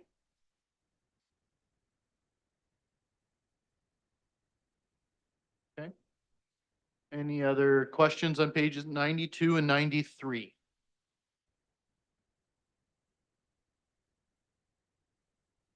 Seeing none, thank you very much. Thank And you. your staff for being here as well. Yes, Okay, I is there have any lovely questions? staff. Yes. No, I don't want to say the chief can talk a lot, but I'm wondering if anybody would like a break first quickly before we get going here. Sorry, Jeff. Sorry, chief. No, I just thought I'd ask now would be the time if anybody needed a break. Yes, no, I'm not seeing anybody saying staff is okay. Chief, You're the floor is given the yours. opportunity. Brian threw the gauntlet in an hour and 20 minutes, so I got to hit an hour and a half. Yeah, I'm calling it right now. Thank you. Your worship and members of council, thank you very much for the opportunity to present the Woodstock Fire Department 2024 revenue budget. We too will do a bit of a review of our 2023, some of the experiences we've had, go over some of our calls, and then touch base on aspects of the budget where we found some areas for improvement, areas where we need some more, and then go into our additions to base budget. I do know that IT is dealing with the matter behind the scenes as well, so I am going to wait a moment for them to bring things up onto the screen. Thank you very much, IT. So with the review of our 2023 year, if you recall from the previous presentation of last year's, we were able to take part in a number of grants. And again, in 2023, we were on the receiving end of a few here as well. The Enbridge Gas and a joint effort with the Ontario Fire Marshals Public Safety Council Through their Safe Community Project Zero, we were the recipient of 288 combination smoke and CO alarms, which allows us to disperse them throughout the community. These ones were specifically, I believe, earmarked for our seniors program, where if seniors in the community have challenges being able to provide or install smoke and CO alarms in their house, they can come to the fire hall, prove they're a resident of the city of Woodstock. We provide them free of charge for them to ensure that some of our most vulnerable citizens here have got the safety protection. Toyota Motor Manufacturing Canada gave us a donation of an extrication combi tool for use within our equipment. Now, this was rather unique. It was a piece of equipment that they had. We were able to be the recipient of it. Unfortunately, it didn't fit the needs or the equipment styling of what we already had. So we weren't able to utilize it, but through Toyota, we were able to then pass it along to one of our mutual aid partners here in the county of Oxford that may not have access to being able to purchase new equipment as well. So we're very thankful to Toyota for first considering us with the donation, but then also supporting us to be able to pass it on to a county department.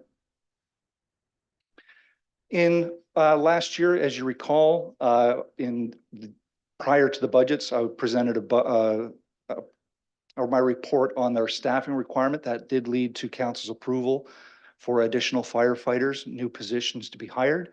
We added 5 probationary positions last year, starting in July of that year, progressing through to having our minimum staffing move from 8 to 9 when we were at council in November. We had the continuation of our Emergency Preparedness and Building Resiliency Expo. This is situated at the Foodland Good Life Fitness Club parking lot beside the police station. A number of area organizations came together. We had a little better weather this year. A few more people were able to come out. It's slowly building steam with that, and we're very grateful for our prevention team putting this together. We were the recipients of a RAV4 for use with our day staff. It allowed us to not need to utilize a capital purchase for the replacement of one of our vehicles.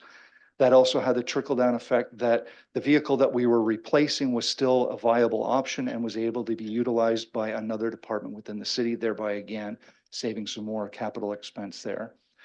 And the biggest aspect that we had last year was the purchase of the new fire apparatus, which was, after training and outfitting completed, was put into service last week and is now responding to the city of Woodstock for the residents after we received it.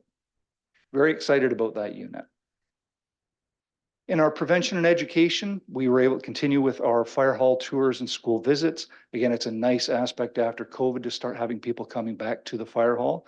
We've worked with our staff to coordinate and ensure that we're not forcing on them that suddenly people are in their building. So with the association's involvement, we're able to continue on with that. This was the first year or the return of the Oxford County High School Career Expo Day, which was hosted at Huron Park Secondary School. We had high school students from all over the county participate. We were able to set up a booth, put them through some little exercises, but also explain a bit about the fire service and what to look forward to if they're choosing this as a career. Our fire extinguisher training events continue on. It's something that we offer through for corporations to take part in it. That part is a paid service, but we also do offer a free fire extinguisher training to the members of the public in the warmer months of the summer.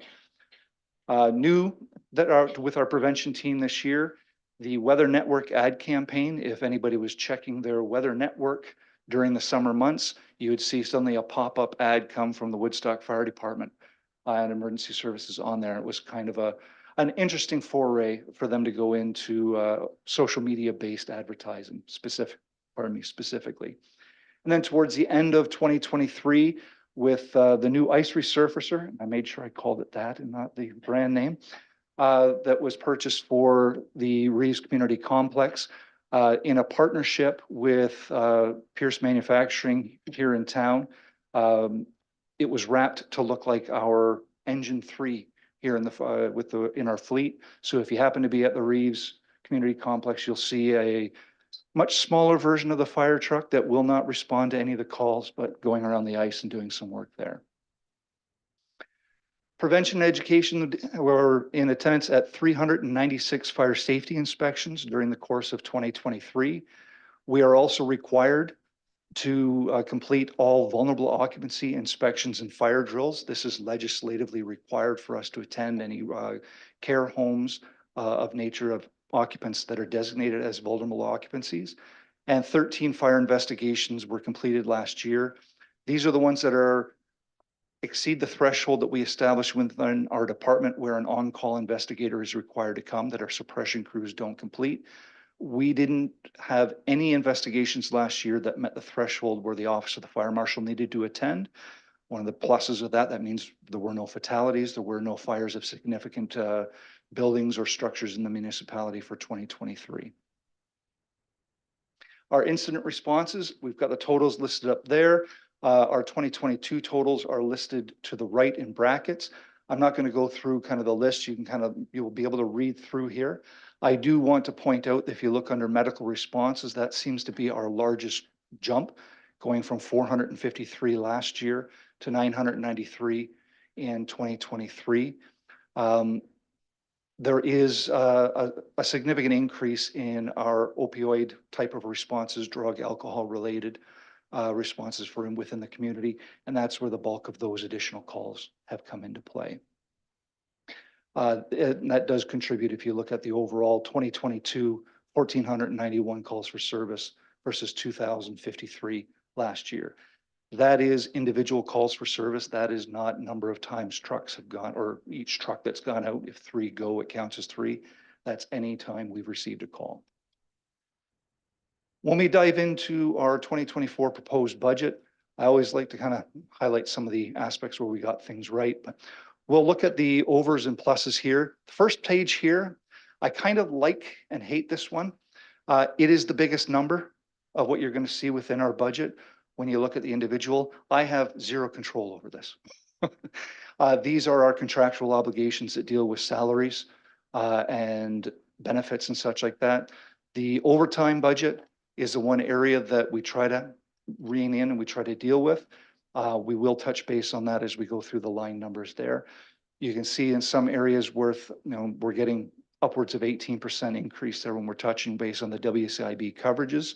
Again, that's been spoken to with HR as to some of the needs of what come through there. Our rates are going and continue to climb. Into the second slide, when we look at the areas that I do have some say in, supplies, repairs, and maintenance. This is the cost of running the fire service on a day-to-day basis. When you look at, we're actually dropping 4.7% on the day-to-day operating outside of wages and benefits from there, going from the 792,500 to the 755. Dispatch, emergency preparedness, and reserves. The significant jump there of the 175,000, I will touch base on as I go through some of the areas there. Overall, when we look at our total expenditures, we're seeing a 6.4% increase. When we look at the percentage of our budget against the tax levy, we're pretty much right in line with where we were last year, 15.3% to a 15.2%. Base budget review, going through some of the increases that we've established for our baselines. These are the areas here that are directly associated with cost of business going up. Again, I don't want to go through line by line. You've seen them in the graphs that you have with your presentations. The one I do want to highlight is 705, the provision for fire equipment reserve. That has the most significant increase of 175,000. That has been touched on in the preamble in the presentation before. This is the money that we set aside for the purchasing of our fire apparatus. The intent of this program is that when it comes time for us to purchase these pieces of equipment, we're not having to incur debt. Unfortunately, we are seeing significant increases in the price of fire apparatus, which means that when it comes time to buy these pieces of equipment, they're a lot higher. For example, the new aerial that we purchased last year at $1.4 million. If I was to go and get a request for a brand new one of that this year, it'd be $2.1 million. That is a vehicle that we're looking to replace in about another 3 years. We don't know what the price increases were there. We can forecast, but to offset that, this is where you're seeing the increase of our contributions. Reductions over the previous year. Again, some of the areas there, are just, we continue to monitor when it's our services throughout the buildings to run the actual buildings themselves. Truck and maintenance and repairs, we are starting to see a decrease in that as we're having newer trucks that are manufactured by manufacturers that are still in business. I only have one truck that is in the hall right now where that's an American LaFrance, where the company is out of service and we still have to scramble for parts. Everything else is with a current supplier. One-time increases of what we have to some of the day-to-day accounts for the operating. The radio system and maintenance and repairs has a plus 30,000. That will just be for this year. This is in respect to the general infrastructure for the city as a whole. When we're talking our towers at the 3 locations throughout the city, the battery backups on them are all in need of repair or replacement at this time. And that comes at a significant one-time cost.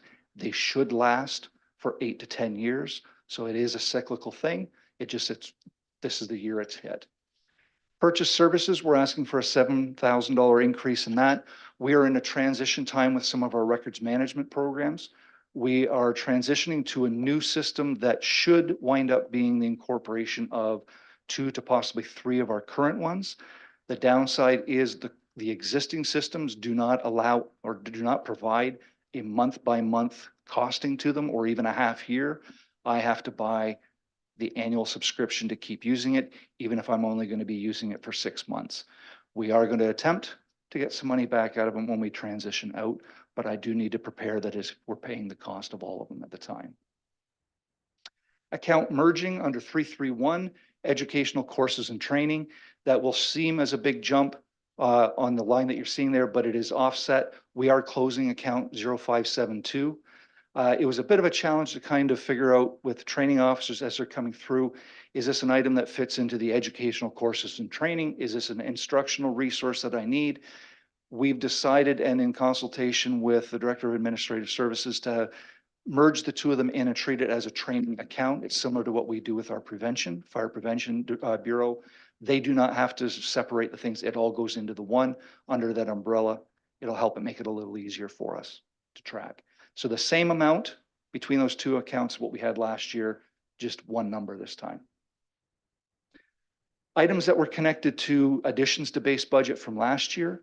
The consultant services, council approved both in 2023 and in 2022. The hiring of a consultant to complete our emergency management items. It was the HIRA and our business continuity planning and critical infrastructure reviews.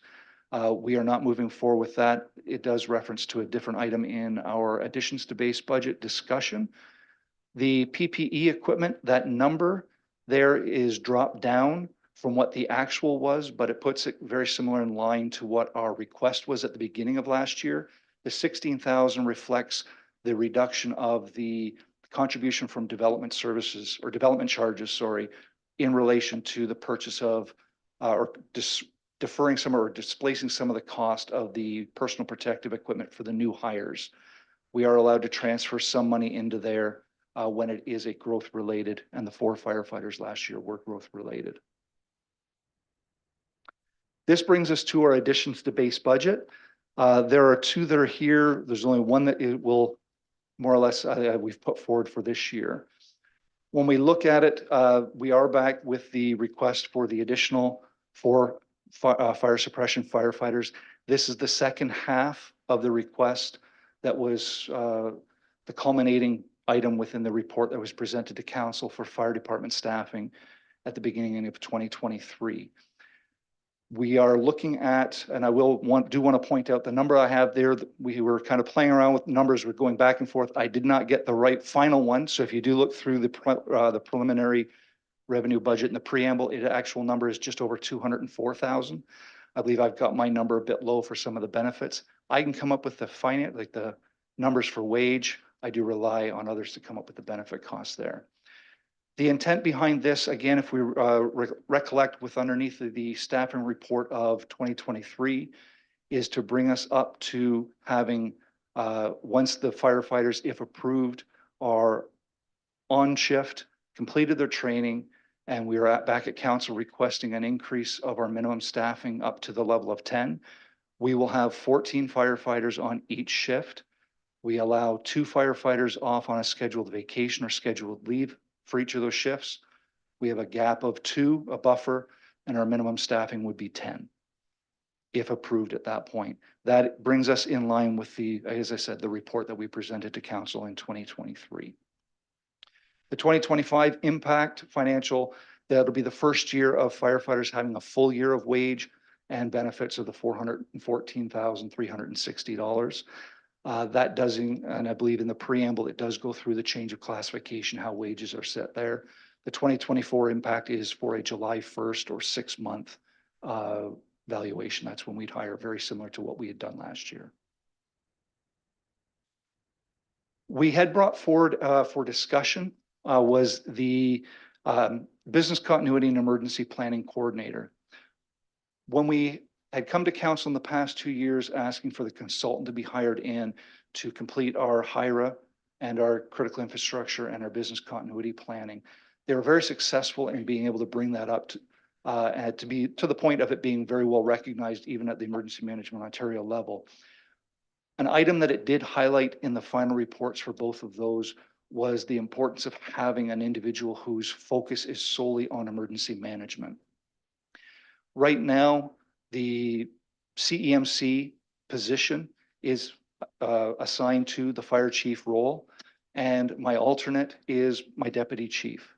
We are also running departments, similar to everybody else that is presenting to you as well. That is where, unfortunately, our primary focus needs to be, is the service that we're providing to the community as a nature there. Having this position come in and look at this would allow us the opportunity to have an individual tasked with meeting all the mandates and the reviews and the developments of our emergency management program for the city under our response. They would report to the CEMC position. Again, that can be moved at any time, but it would be as an asset. We do look at it when we're looking at the wage level there. It would fit within a pay band of an existing position. That can be something that's set up. We are being brought forward as something for consideration. However, in the climate that we are at right now and in recognizing budget concerns and how we do want to be important, my weight is on my firefighters looking at that. This is a position that we are happy to have deferred to the 2025 consideration based on where the levy in that sits for council's consideration. I'm not going to be up here for an hour and a half, so Brian gets the medal for today, but I will leave it over for questions. So if you do want to go for it, I'm happy to answer. Thank you, Chief. Any questions? Councillor Schadenberg. Yeah, from the mayor through to our fire chief. A couple years ago, we talked about this system that was available to notify fire trucks when a train was coming over the tracks. Is that system now in place? Your worship, through to Councillor Schadenberg, we have the grant approval that we received was for the CP rail line. And yes, that equipment was installed. We did receive the grant. It has been installed and it is active. At present, we provide the password and the access to that has been provided to all emergency services in the city. It has been provided to the paramedics at the county level for them to have access to it as well. And I believe, I'd have to confirm, but I believe we've shared that information with Public Works and Transit as well, so that they're able to track it. It does give live time crossing coverage or notification for the CP rail line. For the fire service, that primarily impacts us on the County Road 4 crossing, just as that is one of only 2 accesses to the North Shore.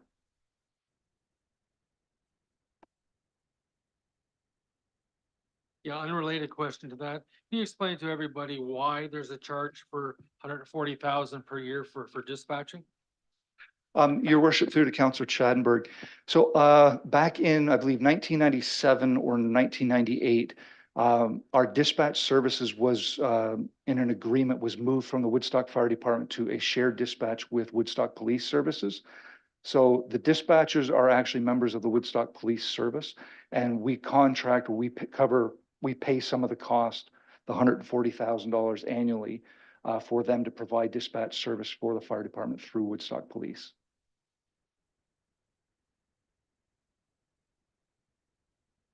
Any other questions? Again, pages 50 and 51. Counselor Leatherborough. Through your worship to Chief. Thank you very much for your presentation. And I just wanted to ask on page 51, you touched on it, the fire educational courses and training. So I was just curious with the number, if it's coming in at 993 medical responses versus last year was 453, so an increase.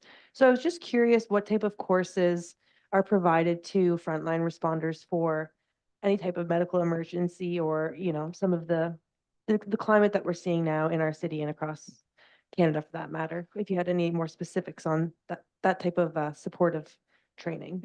Your worship, through to Councillor Leatherborough. So the training that is specifically for our medical response is provided through the Oxford County Paramedic Services in relation or in accordance with our tiered response agreement. So they provide through their base hospital and their home medical director, sorry, the level of training that we need for basic emergency response, but also our naloxone program. So that actually all comes underneath of our different line within our budget when we're looking at our, I'm gonna try to find it here. Workplace safety and training, I believe. No, sorry, medical oversight and first aid supplies. That covers the costs for providing that service there. The training accounts, a number of years ago, the provincial government put in play the Ontario Firefighters Professionalization or Professionalism standards that lists a number of standards that we have to attain. It used to be that you would complete certain standards, you would complete certain training, and that was great. You didn't need to have them as you move forward. They now have instilled that you have to attain certain NFPA level standards, be certified in them to be an officer, to be a pump operator, all these different things. These specialized courses involve individuals who are, first off, either trained to teach our entire department, so a third-party company coming in and training our entire department to meet that threshold, or for us to have our training officer and hopefully one person per shift become a train-the-trainer expert where they have to go off to a course, become certified to be able to train the rest of our shifts on there. So these courses do ebb and flow each year. That tends to be where the cost applies with that. We can have an ice water rescue training course, which we're looking to go at in the fall of this year, that can run in the neighborhood of $8,000 just for that course for all of our members to go through. So the cost is high, but you are receiving a certified level, so. Thank you. Any other questions of the chief? But I'm just gonna ask one here. With the sizable overtime expenses, of course, I'm referring to 0102 on page 50, 261,000 year to date. How is that going to affect if we go to the staffing minimum of 10? Is that going to help overtime, or might that add extra overtime if we have that minimum standard? How do you think that's going to affect? So as we're moving ourselves up, we're keeping the same buffer of what we've got. If we look at from 2022, we had 12 firefighters per shift. We had a minimum staffing of 8. We allowed 2 off on schedule time. So there's always that buffer of 2. For 2023, with council's approval towards the end of it, we were at a minimum or 13 firefighters, minimum of 9. We've still gotten 2 off. We keep the same. So we're probably not going to see a significant change just in that. What I can say, when I've gone through our overtime numbers and I look at it, I can tell you that when I look my overtime cost, and I can't go a dollar value because everybody is replaced at a different value, whether it's a captain or a firefighter, but almost 54% of my overtime cost was directly related to sick leave. So over half of that is there. Now, the challenge with that comes into play when I look at a breakdown a month. The month of December alone, I had $50,000 in overtime costs. I can break that down further. I have one specific shift during that month, unfortunately, had 1 member off on WCIB, 2 members permitted to be scheduled off on vacation at each of the shifts, 2 members who were off duty due to surgery for non-occupational matters, and then any additional sick time that came in. There were one period of a shift where 7 of the original members were not reporting for duty. 2 are off on vacation, the other 5 are off sick, either due to surgery, WSIB, or other illness. Unfortunately, I can't control that. I can't account for it. When I go back to other months, it might be only a couple $1,000s of overtime. So it does ebb and flow. I would like to be able to get to a threshold where, when we're talking longer term, we do have a broader gap. Unfortunately, with the level that we're at right now, I'm out of control I cannot control the injuries and that type of thing, and the replacement that comes into play there. I loved it. At the end of November, I thought I'm coming in under budget on my overtime costs. It looked great, and I jinxed it with that thought when I got hit with over 50,000 for the 1 month alone. Ouch. Okay, well, thank you. Any final thoughts or questions from council before we let the chief go? All right, Chief Slager, thank you. Thank you very much.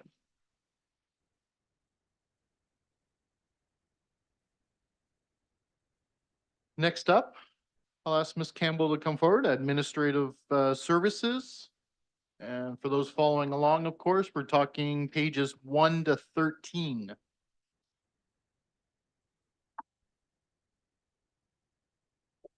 Welcome.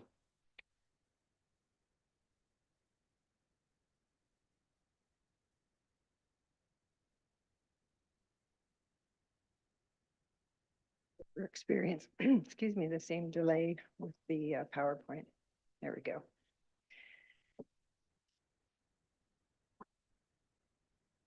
All right, your worship and members of council, I will be presenting the treasury, debt, grants, miscellaneous property sections of the 2024 budget tonight. And I'm going to tag team it with my deputy treasurer, Mr. Sineve, who's going to come up and do the actual departmental portion of our budget.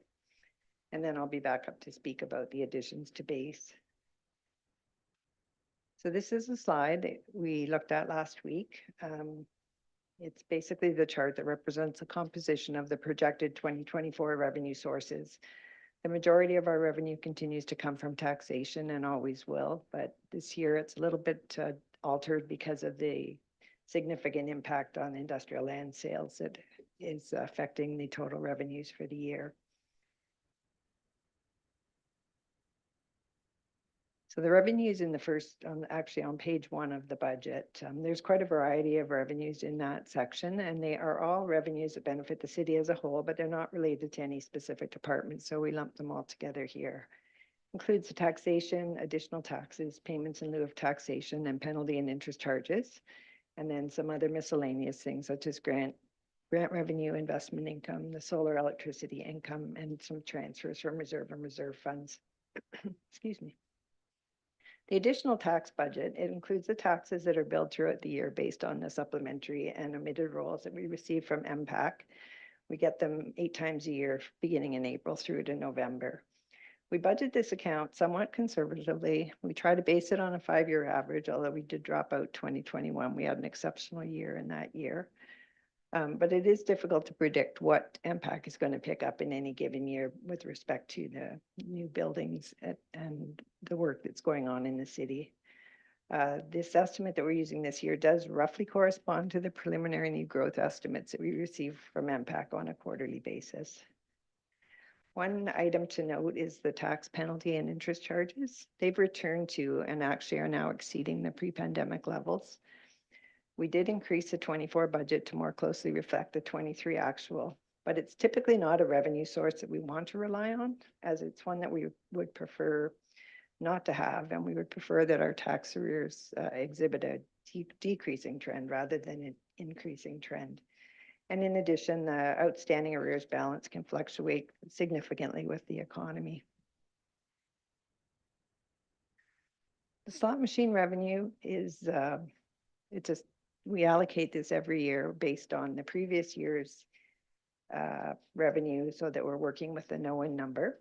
It's mostly returned to pre-pandemic level. Actually, it's the only year that's been higher than 2023 was 2019. It's the second year that we've been able to go back to our regular allocation and have, we were previously substituting in some Safe Restart grant money during the COVID years. The allocation's a little bit different this year, although fairly similar. That we are still allocating 30% to the revenue fund budget just as a reduction in taxes. Continue to allocate 15% to the community grant program, which includes the Rec and Culture Fair subsidy. We've added in 2023 the $30,000 for the transit subsidy and $150,000 to the community and social wellbeing reserve. And that one was an upset limit to keep the reserve at $150,000, but we did exhaust it in 2023, so we're continuing the $150,000 contribution. The balance of the receipts are going into the reserve for capital projects. I guess the other item to note is just with the fare subsidy, we talked about it earlier tonight. It was increased to $35,000 in a pre-budget approval at the December meeting. So the next two slides are speaking specifically to pages 2 and 4. Again, similar to the revenues, expenditures that are not directly attributable to specific departments. Most of them are pretty similar to last year. The tax adjustment estimate, we've continued to have that at a reduced level. It typically was about $1.5 million a year. We went down to $1 million in 23, and we're maintaining that level this year as there's still no news on a province-wide reassessment. The budget is used to finance assessment review board appeals, minutes of settlements, vacancy rebates, which we are in our last year, the vacancy rebates. I'm working through those right now. And then any tax applications that come under the Municipal Act. So there's, with minimal changes occurring to the assessment base other than the new building, the backlog of appeals has been eliminated for the most part. And there's fewer adjustments right now than there have been in previous years. The reserve that we do put the balance of the unused funds to, however, was exhausted in 2021 following the settlement of a pretty significant, very multi-year appeal. And so we are monitoring this account, and we do need to get the reserve replenished in anticipation of the next reassessment cycle.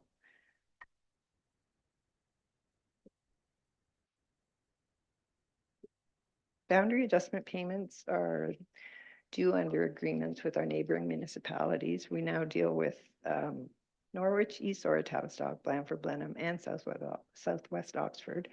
And those are paid in perpetuity based on the various boundary adjustment agreements that we've got in place. Payments are actually almost 1.4% of the current expenditure budget as is presented to you.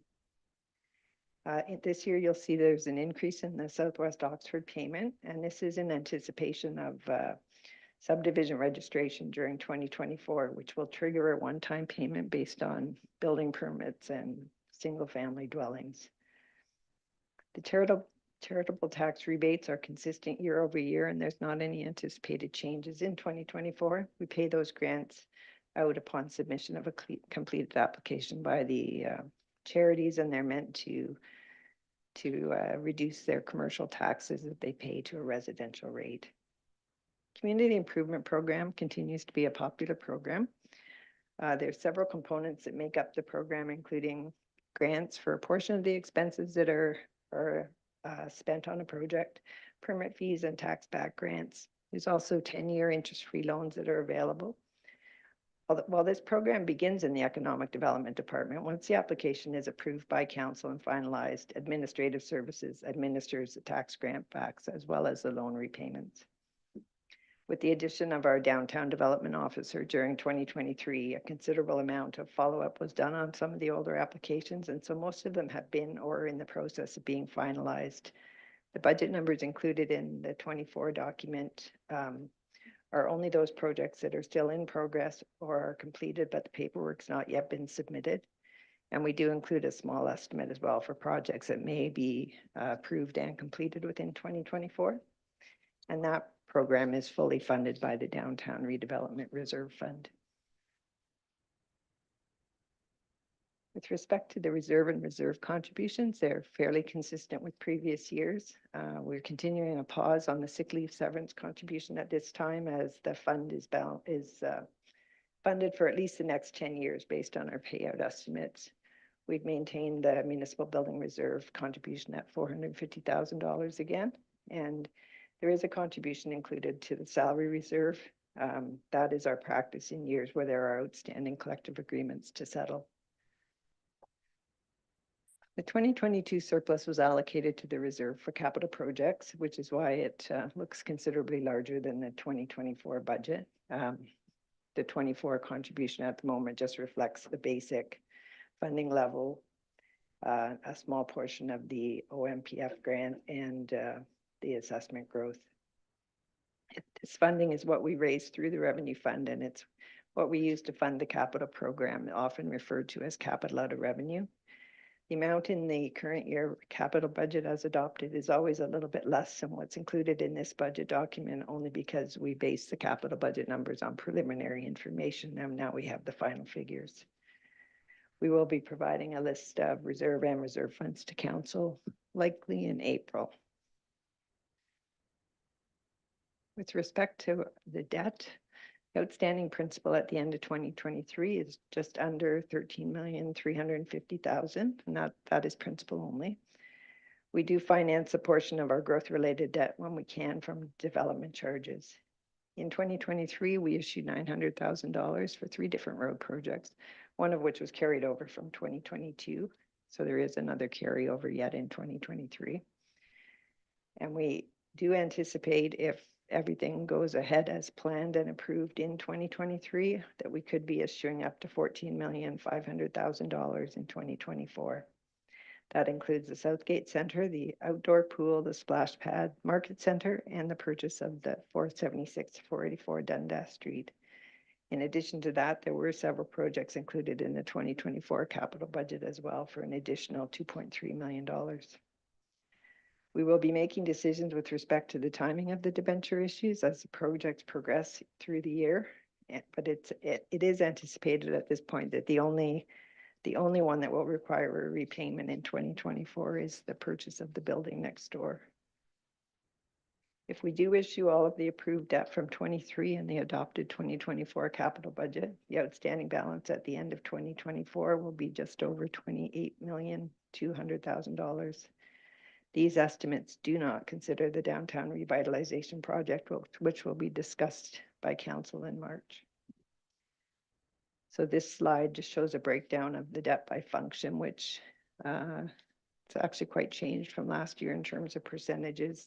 26.1% for roads, works, and engineering, 43.2% for recreation, which includes the Southgate Center, and 14.2% for police and fire. The balance relates to an industrial land purchase and the purchase of the 2 Dundas Street properties beside City Hall. The grant portion of the budget just basically shows they're mostly funded by the 15% allocation of the slot facility funding. The net expenditure at the end of this budget relates only to the index portion of an annual grant that was approved for the Southgate Center. And it's the only portion of the budget not financed from the slot machine reserve fund. The Oxford Naval Veterans property will continue to be returned on the roll as taxable and will remain as a grant. The actual fee assistance in recreation portion of the funding, so the rec and the culture portion, shows up in Department 0702. So this is what we call our orphan building section on pages 11 to 13. And this portion of the budget reflects just a variety of city-owned buildings and properties that are not specifically associated with a department and includes expenses to operate them. So in the past year, the former Woodstock Hydro building at 16 Graham was sold and will close later this month. 760 Juliana was demolished, and then the main building at the Corlett property is also expected to be demolished in the coming year. So the expenses related to those properties are being reduced. United Way continues to rent the former Art Gallery building on Hunter Street. And also included in this department are larger heating, roof, and masonry repairs on various city buildings that are too large to be incorporated into a department budget, and they're offset by the contribution from the Municipal Building Reserve Fund. And then the last thing we did within that department in 2023 was to move the miscellaneous land sales and associated costs. The clerk was asking us for years to get it out of her department due to the fluctuations that it caused in the bottom line of her budget, because it's just various sales that occur that aren't necessarily anticipated.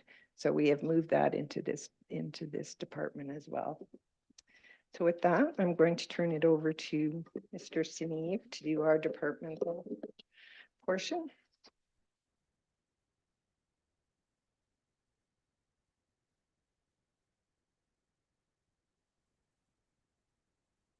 Your worship, members of council, I'll be presenting the administrative services section of the budget tonight. Slide. So just to highlight staffing within our department, in 2023, we did have a full complement of staff with a maternity leave coverage as well as a student position that covered 16 weeks over the summer months. Our summer student role proved to be very useful as it provided some assistance for our payables processing duties to keep up with the volume of transactions we process on a daily basis. Excluding senior staff, roughly half of the overtime hours worked by staff in the department in the last 2 years was directly related to payables processing needs. It's also important to note with our accounts payable position that it also supports property taxation to assist with citizens and professional service inquiries over the phone. Additionally, our part-time taxation clerk role, the training over 2023 progressed very well, and the position has become invaluable to the department, allowing us to expand our ability to support the growing demands of the city. We're beginning to see some workload balancing of taxation duties, which is alleviating some overtime hours of senior staff. There's still much more to be done with this role to serve not only today's needs, but also tomorrow's. Just looking at some numbers within the department, just as the interim 2024 billings gone out, the tax notices, we just shy of 18,650 notices went out. So once in January, and then again, we'll go out again in June. For EFT, for just payments processing for our department, we processed roughly 21,000 invoices over the course of the year, which resulted in 16,500 payments being done. Of that, for EFT, about 8,200 of that is EFT or online payment. Just over 1,000 is check or wire, and our visa processing, which has been going up over time, we processed about 70, just shy of 7,300 visa transactions over the course of the year. So just between checks and EFT, about 90% of the suppliers we pay are paid by direct deposit. Just touching on the purchasing card program, so that's our visas that staff utilize. So currently we have 143 users on that. Compared to 2018, we were just down to actually at 113. So it's gone up. That 7,274 transactions I noted that were processed last year, that's a 4.5% increase over the prior year. And compared to 2018, that's 20% up when we just processed just over 6,000. So the administrative burden to manage the purchasing card program and just process those transactions year over year is increasing. Accounts receivable invoicing. So our department directly issued just over 500 invoices in 2023. That doesn't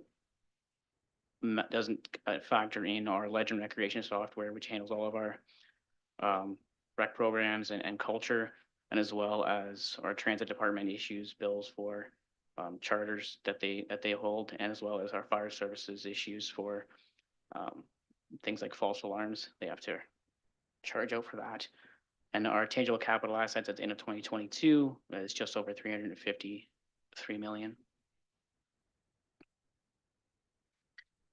So some achievements in 2023, we can continue to enroll taxpayers in our ESEN program, which our clerk highlighted on, with the mailings going down over time. Just in our interim billing this year, 1,335 bills went out by in electronic format, so over email, which is roughly 7% of the total bills. Even though it doesn't seem like a lot compared to 2022, it's 50% more that we've sent by electronically. So again, we're encouraging property owners looking to avoid mailing delays or delivery errors, wanting to receive their tax notices by email, can access sign up forms either through the city website or our city hall in person. Also in 2023, we began rolling out departmental operating statements to staff with our F&W software, which has provided staff with more detailed information as well as some self-service capabilities for monitoring spending throughout the year.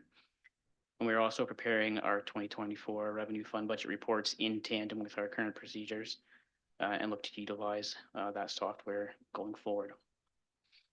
And additionally, in 2023, with our rollout of hotspot parking software and ticketing system that was spearheaded by our engineering bylaw departments, the administrative services has worked with them to streamline the management of our parking violations life cycle.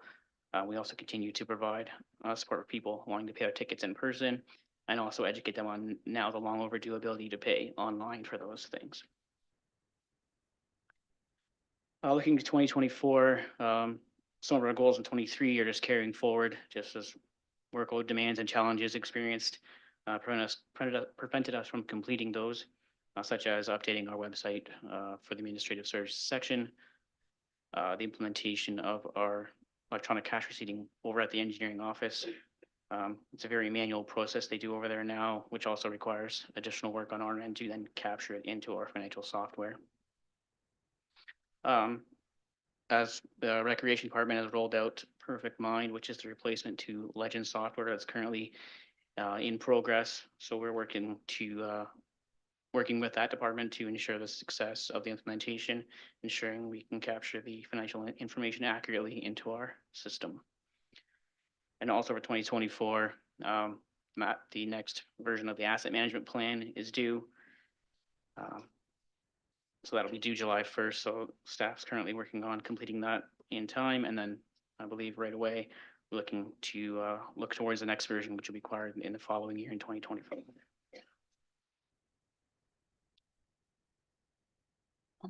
With that, looking at our budget on page 5 of the booklet, I'll just touch on a few of the changes from 23 to 24. Aside from the wages, which are just statutory deductions, benefits, what's been calculated. Couple items I'll note for new equipment line, so 0310 in our budget. We were under what we estimated we'd be spending. We were able to utilize some existing equipment that we thought we needed, so we decided to save costs there. And the offset on the revenue side for the new equipment reserve, we didn't require to pull that in to offset that. In our software and licensing 0370 account, you'll see an increase there of 8,000. That's to cover additional licensing on our caseware software for our year-end reporting requirements for our financial statements and the FIR, as well as we're looking at utilizing the GIS functionality in our citywide software, which maintains our capital asset database. The GIS viewer module will allow us to integrate with the Esri GIS software that our engineering department uses. Currently, the systems are not connected, but by utilizing this module, it will allow us to have exact GIS locations of all of our assets right in the software that we can see at any time. And lastly, a purchase services account 0393, you'll see the new budget line there for 6,000. Again, if this is in relation to our actuarial evaluation that's required. So every year we update our post-retirement benefit estimate for employees and retirees, mainly relating to our fire and police. A third-party provider completes this actuarial evaluation for us every 3 years with projections for the 2 years in between. And then on the revenue side of that, the transfer in from consultants reserve for the 4,000 there is to help offset that cost. So with that in summary, I can pass it back over to Diane to go over the additions to budget. Thank you.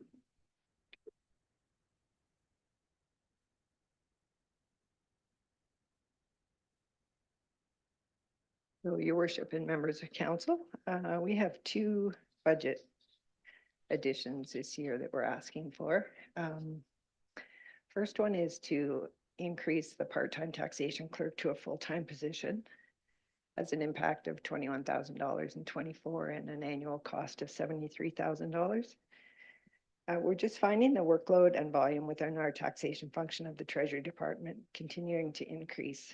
The number of tax bills that we issue has more than doubled since the late 90s, and our staffing complements actually remained unchanged at one dedicated full-time taxation staff member until the addition of the part-time clerk in late 2021. We recently just completed our first full year with our taxation clerk due to a staffing change. 6 months into the first hire, we had to hire again.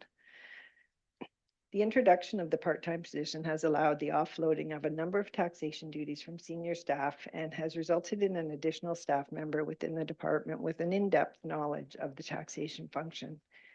We've been able to focus more attention on specific areas that have been lacking, such as tax collections and building permit tracking for supplementary assessment and making sure that we pick up our supplementary assessments.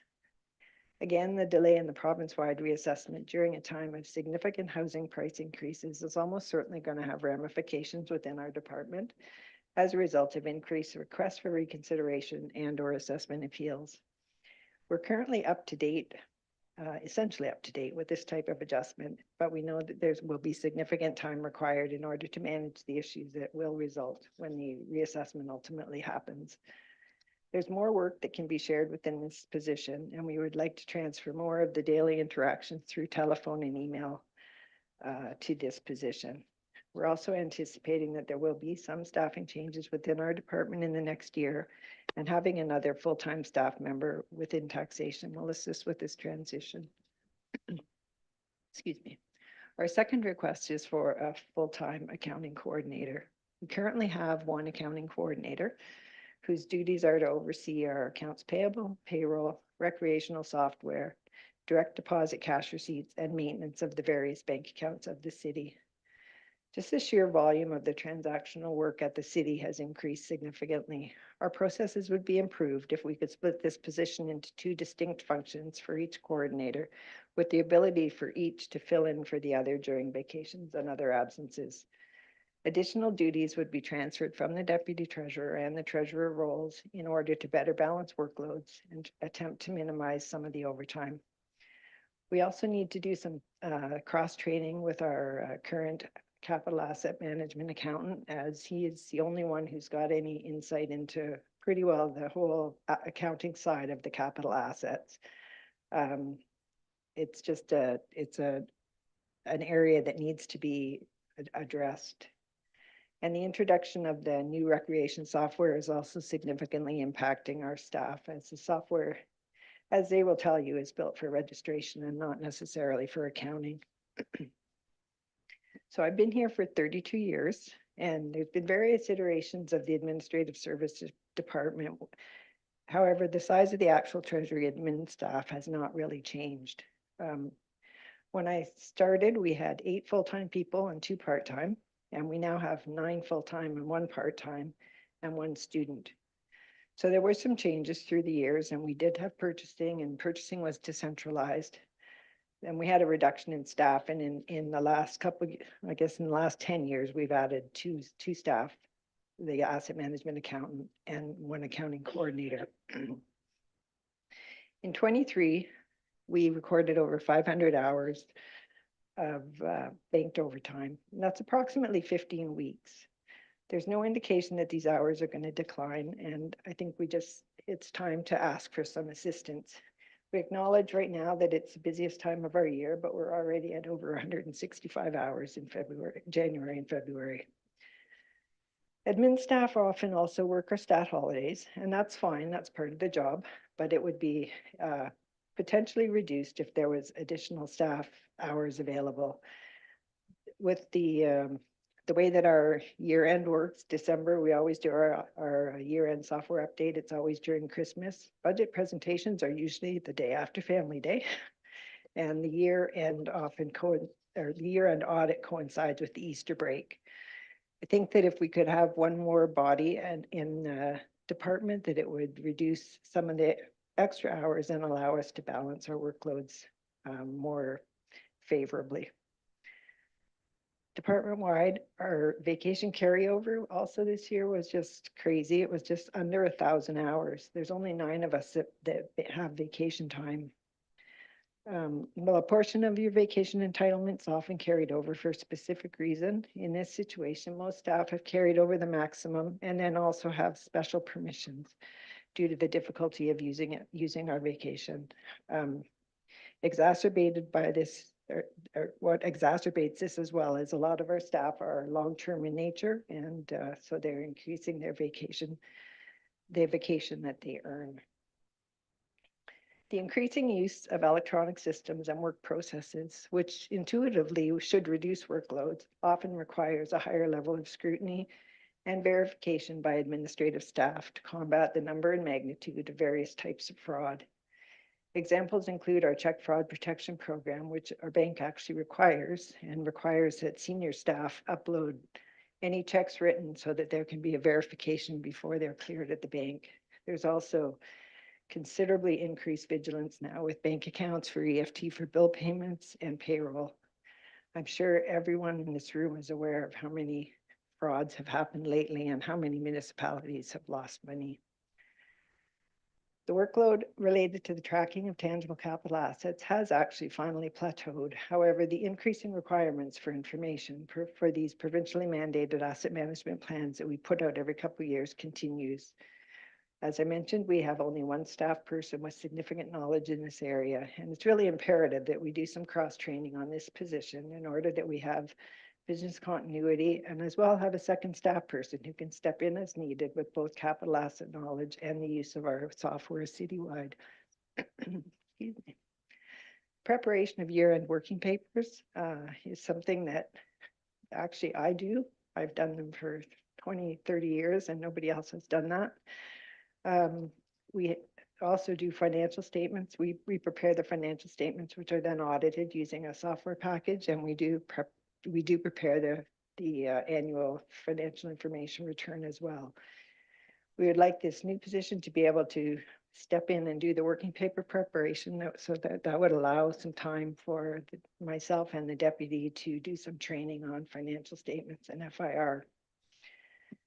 We're continuing to work towards a resolution to the payroll and the HR software needs in 2024. We continue to talk about automating engineering cash receipting. We never get there. We still need to finish the rollout of our virtual city hall project. So we just feel like we're not getting ahead in our department anymore. In the next couple of years, we're going to need to make a decision with respect to possibly rolling out a new set of general ledger account numbers if we have to change things up to meet PSAB requirements. And as well, we need to do a review of our current financial and taxation software program, as there are rumblings about end of life. The new staff position would take on a number of the daily tasks, which will provide other administration staff time to deal with some of the above priorities. And hopefully we can allow them to balance their workloads better. So with that, I respectfully request that council consider our requests for some staffing, try to be a little more proactive instead of reactive. Thank you, and we are happy to answer any questions you may have. Okay, thank you. 32 years here in the city. Wow. Yes. You haven't seen any changes at all, have you? A few. Nothing like doubling in size for one. Okay. So yes, we have quite a large section. Any questions to begin with, general in nature, before we get into specific pages? Seeing none, let's jump in here. So let's do page 1 quickly here. Any questions on page 1? Councillor Martin. Thank you, Mayor Accioni. The very page 1, second line item, special rates BIA 61003-0000.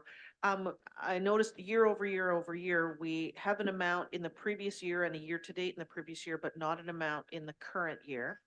I noticed it in 2021 2021, 2022, now 2023. Is it because we just don't know that amount yet because we haven't set the budget, or can we put in we don't put in a guesstimate because those numbers for the last 3 years have been almost spot on?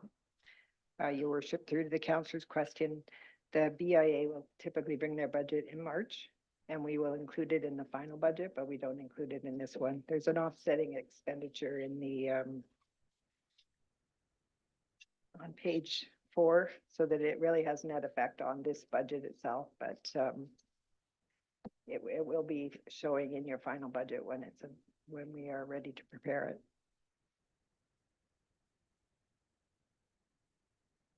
Thank you. Any other questions on page 1? Counselor Shanberg. Yeah, from the mayor through to finance department, or maybe even for the clerk in this case, because it might refer to a bylaw. The 69405 near the bottom of the page, surplus from previous year, 2.683 million or whatever it is, the number. Is there a bylaw in place that says specifically exactly where that money, again, surplus from a previous year, must go and can't be allocated to something else like transit?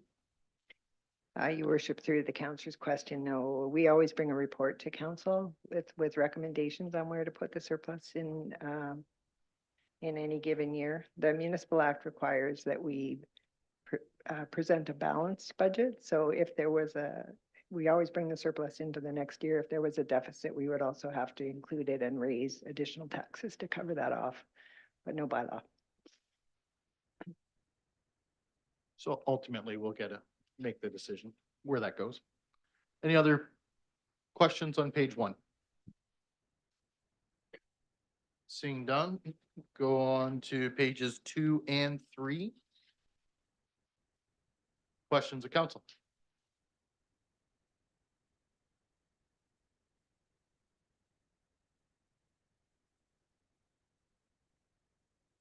Seeing none, along to pages 4 and 5.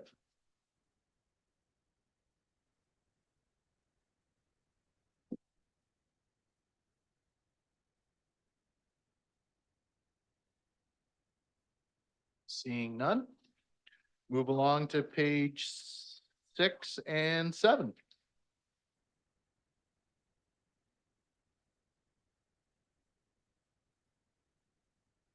Counselor Martin. Thank you, Mayor Accioni. On page 7, second block, Dundas Street Properties, Principal and Interest, 71220, 0201 and 0202.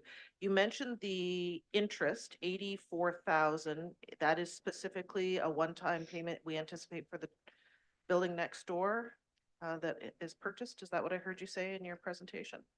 Your worship, through to Councillor Martin, no, we haven't issued the debenture on this property yet, but what we're anticipating is that it will be sometime in the first half of 2024, which will then require one repayment before the end of 2024. So this is there's an an estimate? estimated, part of it is already the vacant lot.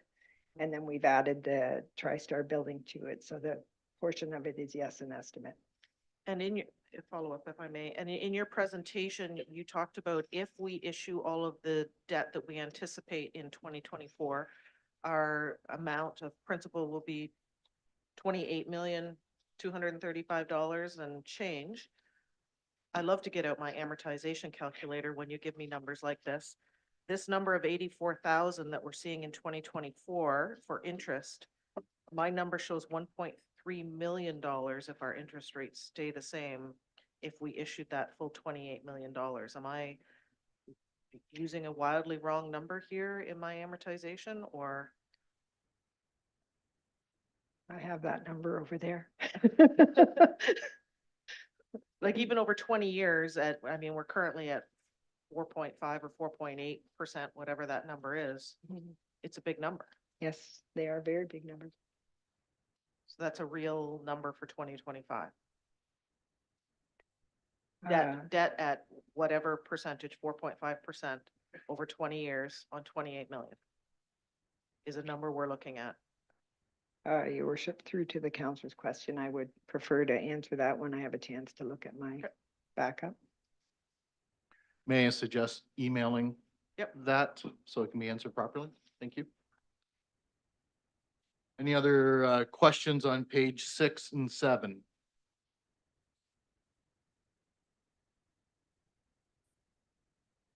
Seeing none, moving along, pages 8 and 9.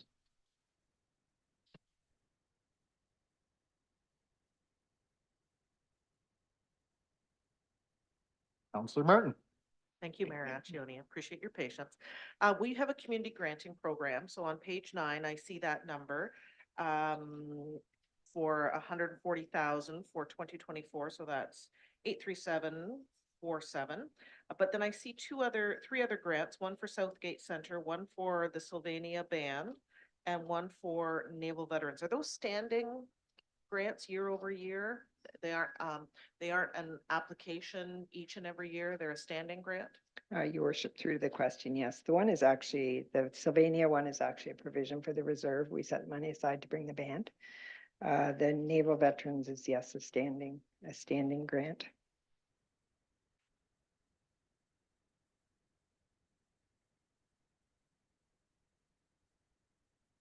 Okay, any other questions on pages 8 or 9?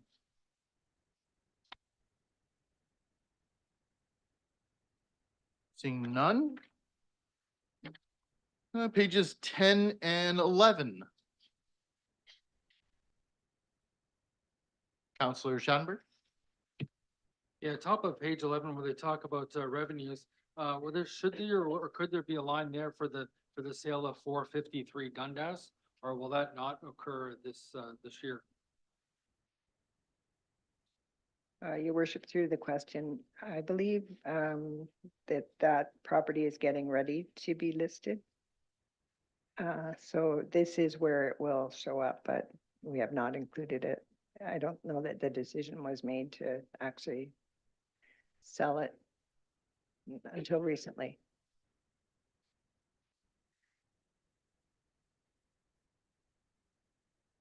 Counselor Martin. I'd love you to ask this many questions next door. Just saying. Thank you. So on that same line then, if the building on Dundas Street were to sell, we do anticipate the sale of Graham Street in the next 16 Graham Street in the next month or so. Would that not fall under the line 693000000 sale of city-owned property? Your worship, through the question, yes, it conceivably it could. I think we had indicated that we were going to bring a report to council about what we were going to do with the proceeds of that sale, which would likely mean it would have no impact on the actual revenue fund budget. Okay, so that potential sale, future Well, sale, future sale. isn't, there is no line item anywhere in this revenue fund budget for that. No, there's not.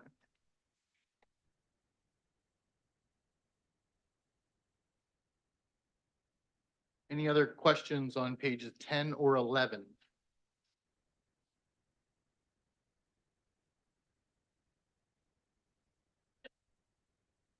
Then we can finish it off on pages 12 and 13.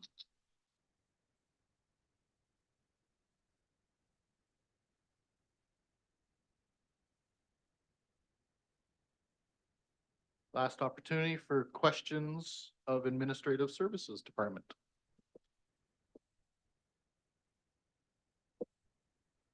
Seeing none. Thank you very, oh. Yes, no, maybe. Counselor Schanberg? Likely an unfair question for our finance department. Maybe it's a question our CIO might be able to answer with his background. But with the Corlett property, any ability whatsoever to be able to gain some revenue from the dismantling of the house there, whether it be bricks or other things on that property, to increase our revenues? Your worship, through to Councillor Schattenberg. There may be some salvage value in the demolition. Typically, we will tender a demolition project to net that out. So the contractor would be able to price it in a way that, you know, the more he would be more incented to salvage more if he is the profiter of that. So typically that's how we would do it. If we didn't do it that way, the property was purchased with industrial land reserve funds. So any proceeds from that building would then go back to that industrial land reserve. So it still would not impact the revenue fund budget.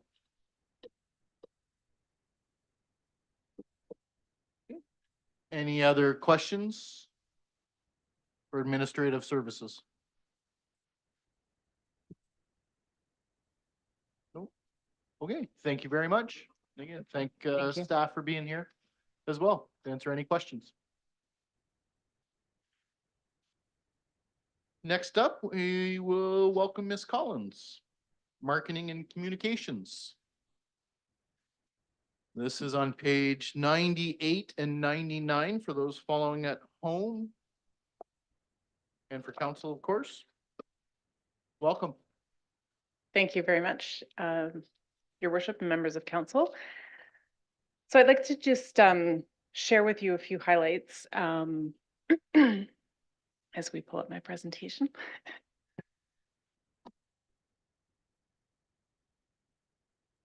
So when I spoke to you last year at budget time, in addition to the plans that I had identified for our department around enhancing communications with the public, I also made a commitment to improving governance and oversight of our marketing and communications efforts. And thanks to the addition of the specialist role in July of this year, we've been able to make significant progress towards some of those activities, an example of which is coordinating our outreach with media partners to take advantage of bulk discounts for recognizing the advertising efforts across all departments. So for example, the fire department, the art gallery, and Parks and Rec, things like that, all getting credit for being under the city, which allows us to take advantage of some volume discounts.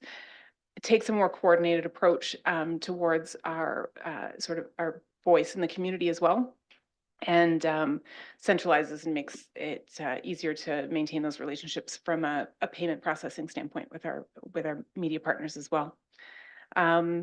And so all of this is being done at the same time as continuing to increase our outreach efforts with the public. We've also been working through an audit of the website, looking both at content and governance processes so that we can minimize risk and enhance the user experience with our website. And in 2023, we implemented improvements to the What's on Woodstock magazine, and I'll be touching on that in a moment in more detail. And again, looking ahead, we're going to continue to focus on continuous improvements towards the goals of proactive, timely, transparent communication with the public. So in terms of What's on Woodstock, we rolled out a redesign with the January-February issue of the 2023 publication. We are standardized to 8 issues a year. And despite seeing a significant increase in printing costs, we were able to identify internal cost saving measures, which coupled with our significant growth in advertising revenue, allowed us to realize only a net increase of 2% for the production of this magazine. You can see that we were able to maintain the amount of information about Woodstock's programs through the number of editorials, while also adding significant number of external ads, which help offset the cost of the production. And part of the reason that we were able to do that is through additional page count, which also takes into account the addition of dedicated pages for parks and recreation information, replacing the former recreation and leisure guide, which, if I'm understanding correctly, was halted pre-pandemic when we had not a lot of programs running. So no, we no longer print that separate guide, and we've incorporated some of that information into What's on Woodstock 4 times a year. With respect to the website, the website is obviously one of the main sources of access for information about city programs and initiatives for the public.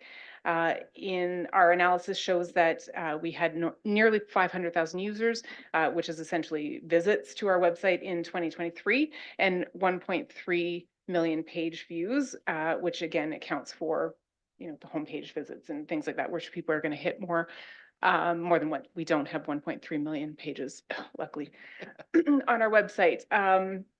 So we can also track through our analytics that most people are visiting our access either directly through our URL or through Google search.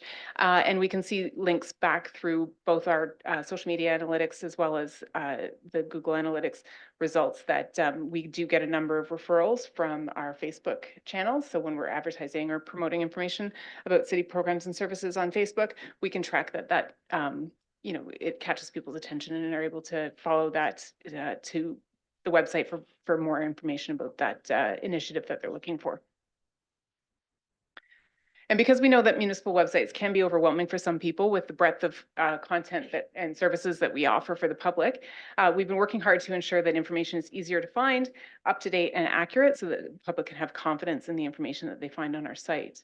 So again, I referenced that in 2023, we conducted a content audit reviewing more than 900 pages on our website and have developed a work plan to update, rework, or eliminate content that is getting in the way of people finding what they need.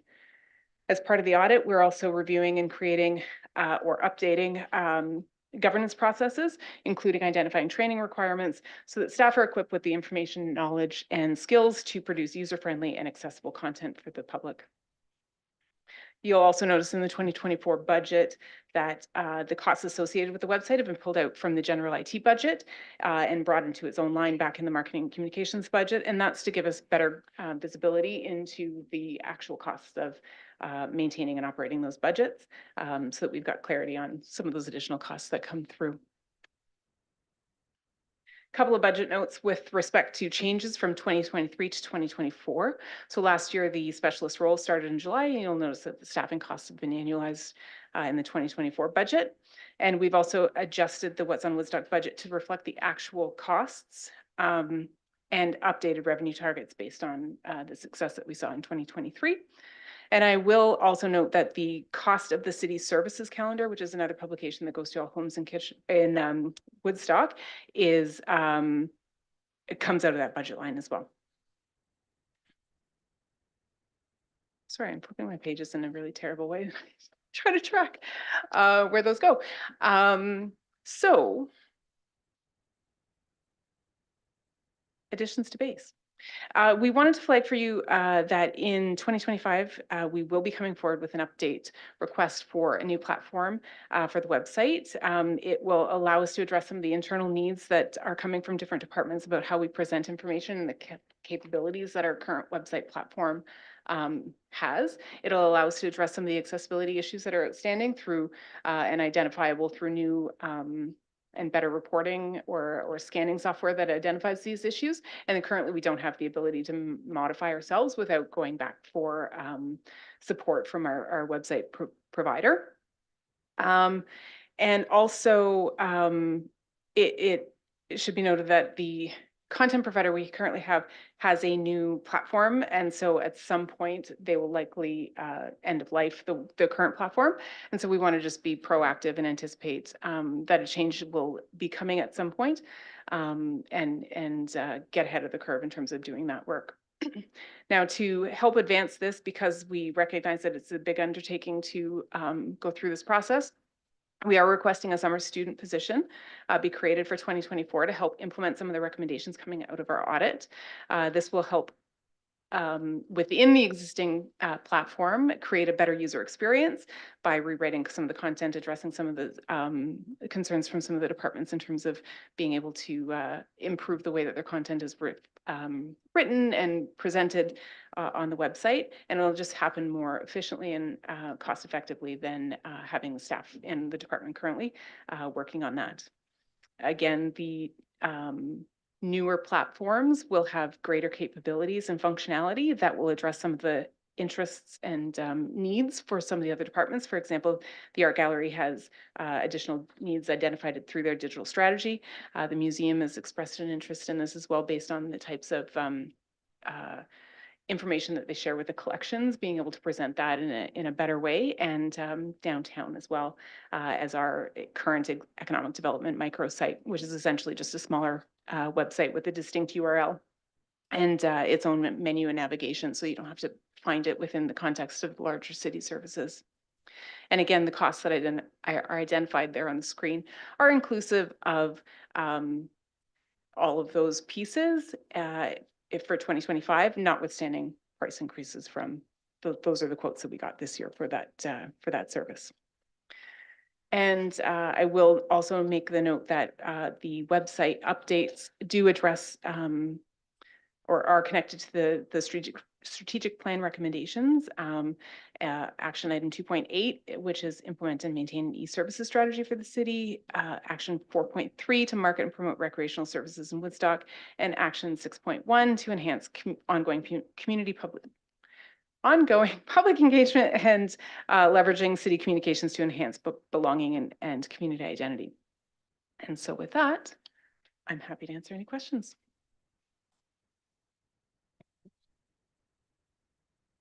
Questions of council? Councillor Wismer Van Meer. Through the mayor to Ms. Collins, just two questions that I'll ask you now so that we can answer them at once. The first one, with what's on Woodstock, has there been consideration of making it a bi-monthly edition rather than, I know we have one off, like we'll do one, and then two, and then one. Is there consideration of doing bi-monthly? And with the summer student position you're looking at, is there, or have you applied for subsidy or support, government support for like a summer students working program for that one? So through the chair to the councillor's question, with respect to your first question, we did do that when we went through the changes for 2023 to roll that out. Some of the concerns that we had with going to strictly bi-monthly was just the length of time that it takes to produce the publication, that it would be difficult to get relevant content finalized and complete far enough in advance to make it useful information for the public. It's certainly something that, you know, if council wanted to explore options, we could certainly look further into that. However, it was ruled out through our initial assessment, just in terms of making sure that the magazine served its purpose of providing relevant, timely, and helpful information to the public. And with respect to your second question about grants for summer students, at this time, no. We had briefly and cursorily looked into that. And certainly I would be happy to work with our HR team to see ways that we could offset those costs. Thank you. Any other questions? Again, we're talking pages 98 and 99 in particular.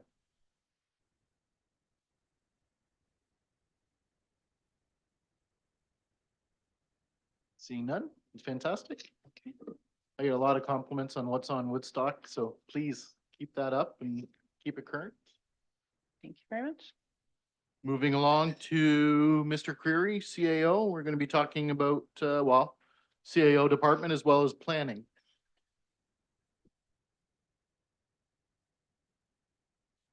Last but not least for this evening. Thank you, Your Worship. Feels good to stand up. Yeah, I bet.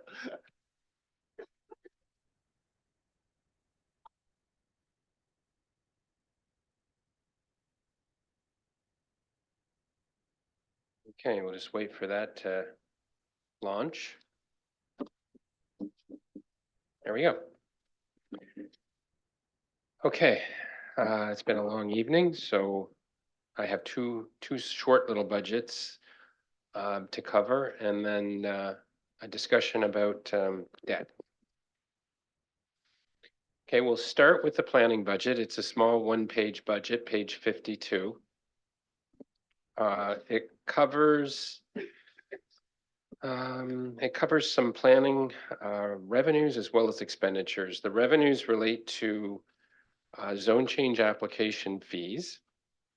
The revenue for Committee of Adjustment minor variance resides with the City Clerk's Department because the City Clerk's Department also manages the Committee of Adjustment. The budget bears the cost of the Committee of Adjustment as well as all the processing costs of minor variance applications. Site plan control application revenue it stays with the County of Oxford as they process those applications on our behalf. The only remaining application fee is the zone change, and you'll find that in the revenue section on page 52. The there is an expenditure line for legal fees and services, which we've budgeted at 5,000. This would include the legal costs as well as the professional costs, whether it's planners or other professional services to defend council's decision at any Ontario Land Tribunal hearing. As you can see, we didn't spend anything in 2023, and that was because we were very fortunate not to have an appeal before the tribunal. This is a highly variable cost, and there's one thing certain is you'll never be able to budget correctly for this. In this year, we know we have one appeal already. Now, $5,000 will likely cover a very minor one-day hearing. If we have more than that, this budget will be insufficient. The remainder of the expenditures for application fees, planning office supplies, subscriptions, memberships, advertising, telephone, all relate to Oxford County expenses for processing City of Woodstock jurisdiction planning matters. So those aren't actually city costs. Those are costs that we are bearing on behalf of the county for work that they're doing for us. So, Your Worship, if there are any questions on planning before I move on. Any questions of council? Again, on page 52.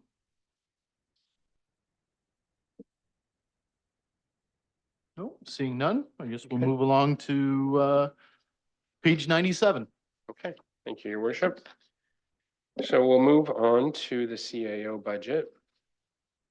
And there we go. Again, one-page budget.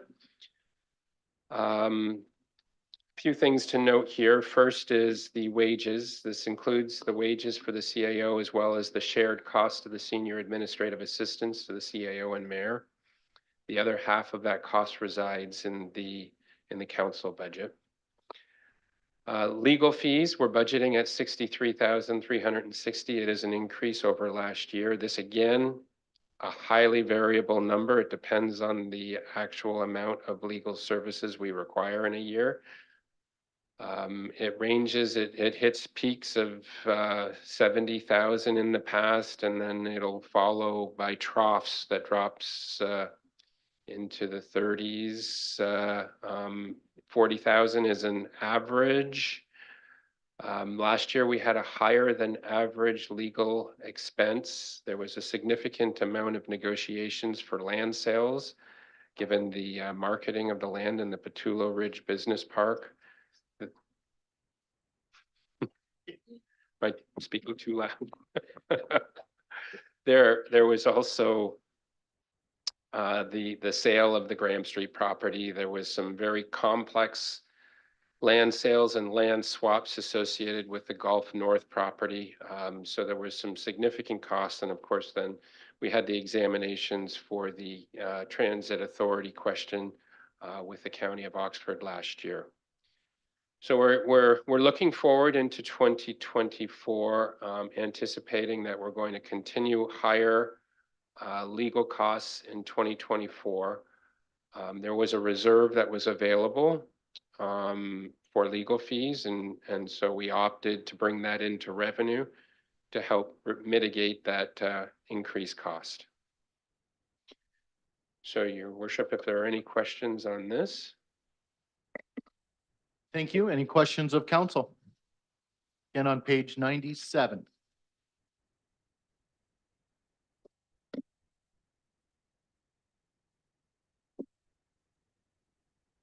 Does not appear to be. Okay. All right. Thank you very much. Okay, then, Your Worship, and if I have a few more moments, would like to talk a little bit about the next three slides deals with the raising of funds in the budget for capital reserves, as well as debt financing for capital assets and the costs associated with debt financing. So these two items are directly linked with the capital budget, which for the viewing public is where City Council approves projects to repair or replace capital assets or the purchase or development of new capital assets. So if we raise funds in the budget, this budget, for a capital reserve, that reserve is then available to fund a project in the capital budget.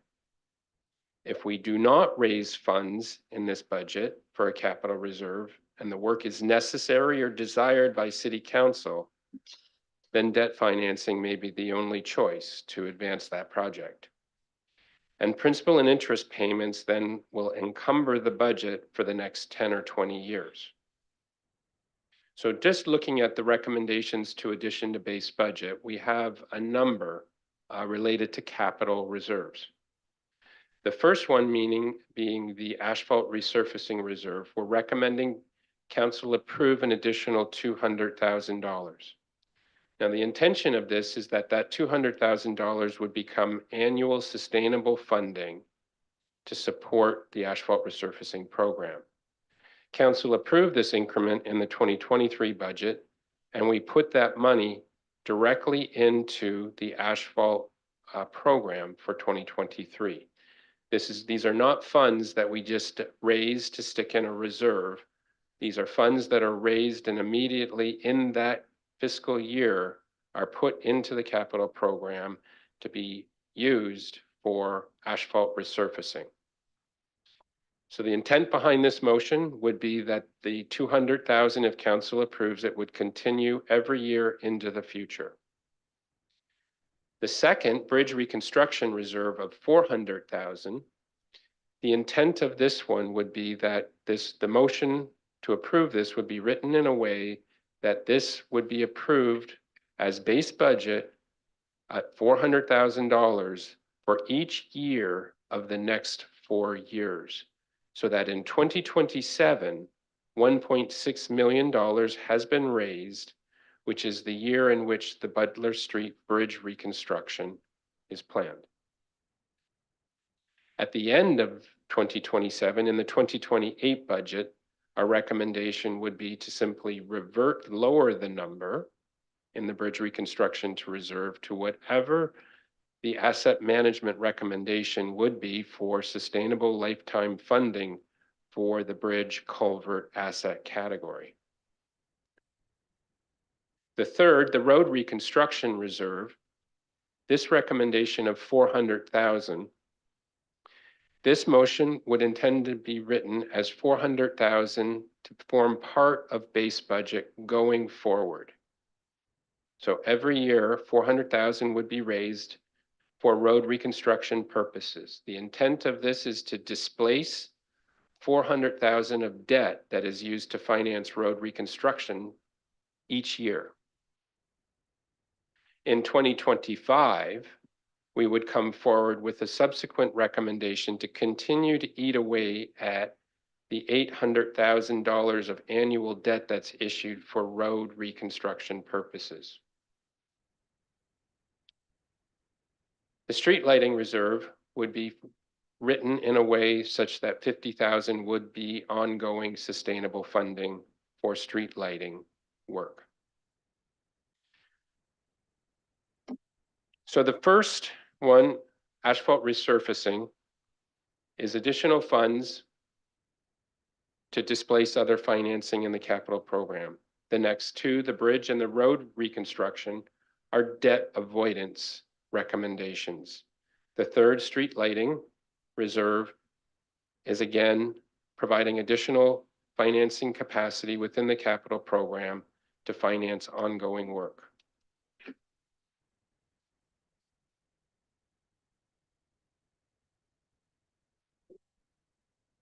So why are we making these recommendations and why is this important? As you saw in Mrs. Campbell's presentation, the current outstanding debt obligation principal only is $13.3 million. What you have before you in the budget for 2024 for principal and interest, gross repayment is $2.38 million. Now, if all of the approved debt is issued in 2020 for 2023 and 2024 projects, I will be standing here next year advising council that the outstanding debt obligation principal only will be 28.2 million as opposed to 13.3 million. And the estimated 2025 principal and interest gross repayment will be approximately 3.92 million, or 1.5 million higher than it is in the 2024 budget. Now, there are potential financing options to mitigate an estimated 1.4 million of new debt. And it was discussed a little earlier in the presentation. We do owe council a report for financing of 484 Dundas Street. And it is possible that $1 million of proceeds from the sale of the hydro property could be used to reduce the amount of debt that's issued for that. And the other is the small business enterprise property, which will be listed as well this year. And could also, the proceeds of that can also be used to reduce the amount of debt that is issued for the renovation of the market center. So there is a potential of what we estimate about 1.4 million that can be applied to reduce that.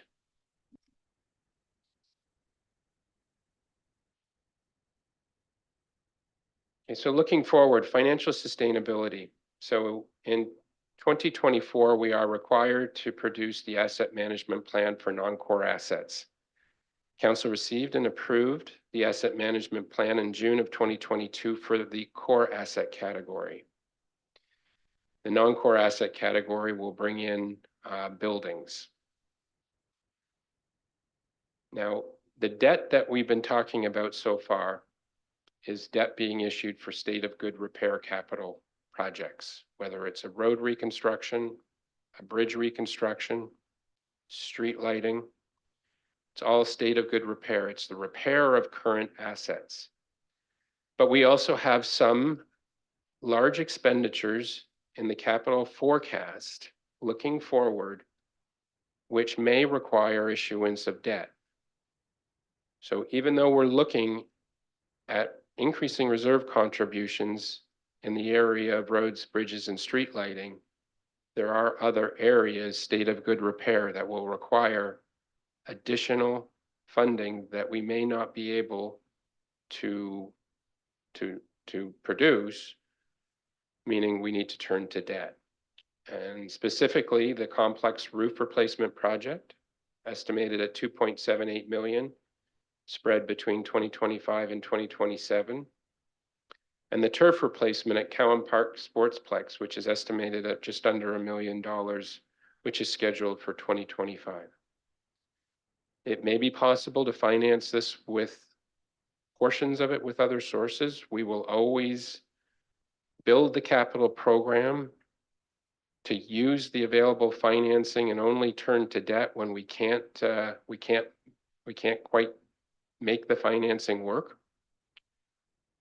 But projects of this magnitude are certainly candidates for debt.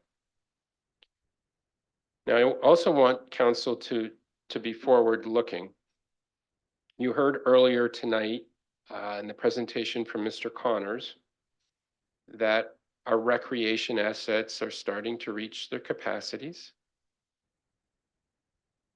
The city continues to grow, and we're reaching a population that is going to eventually trigger a need to increase our recreation assets, increase our library capacity to serve, increase the number of our fire halls.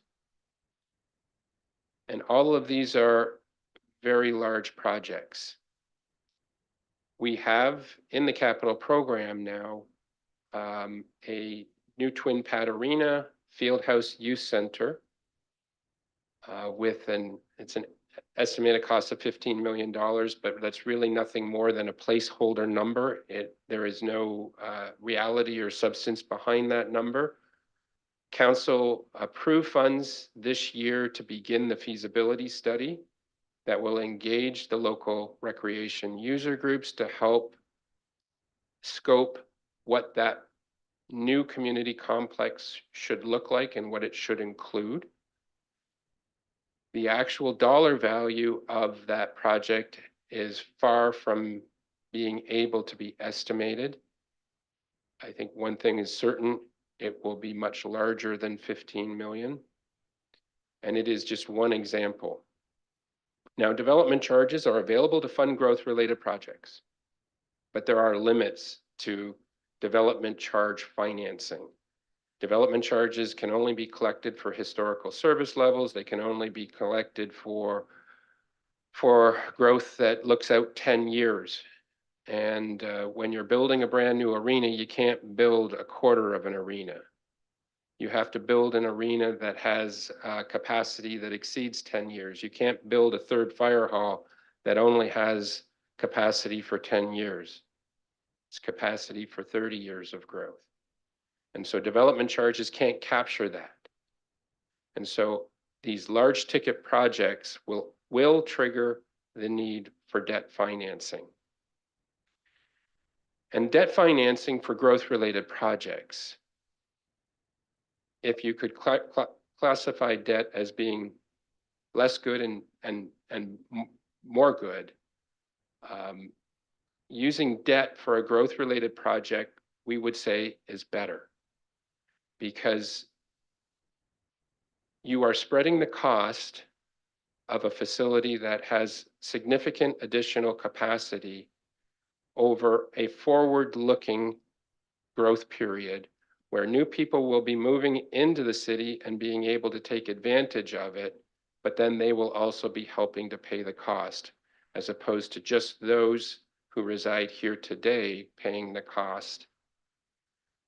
So growth-related debt financing is, in our mind, better than debt financing for state of good repair for our existing assets.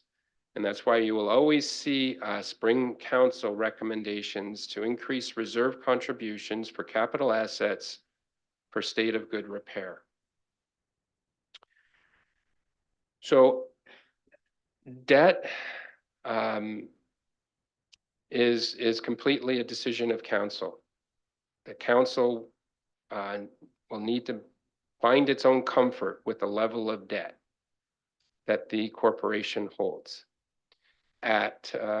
When we looked at estimated principal and interest repayment of 3.9 million, we are nowhere close to our annual repayment limit established by the province. Our annual repayment limit, if memory serves me, is about 15.5 million. So we are not going to bump into any issue such as that. We are simply, it is simply a decision of council as to what your comfort level is with debt. We are experiencing an uptick at this point, and we just want to bring to council's attention that as a growing community, we expect to see within the next 10 years an increased capital program to respond to the growth that we're experiencing in recreation as well as other services. And just one final thing before I conclude, Your Worship. There is one miscellaneous addition to base budget. It kind of falls in between the cracks of departments, and it is the movement of the Economic Development Office in its entirety to the Market Center West End. There are two additions to staffing complement before council. Both were presented this evening in administrative services as well as the city clerks. For the first floor of City Hall, and City Hall is at capacity from a staffing perspective. There is simply no room in first floor of City Hall for additional staffing. And so if council were to approve even one of those positions, it creates a staff capacity issue at City Hall. Now, we will be moving Human Resources Department over to the second floor of the Market West End, which creates some capacity. If there is additional staff to be approved, our recommendation would be to relocate the entirety of the Economic Development Office so that the Small Business Enterprise Center, the Economic Development Office, as well as the BIA, Downtown Development Officer, are all located on the main floor of the Market West End as one cohesive department. And with that, Your Worship, I'll take any questions.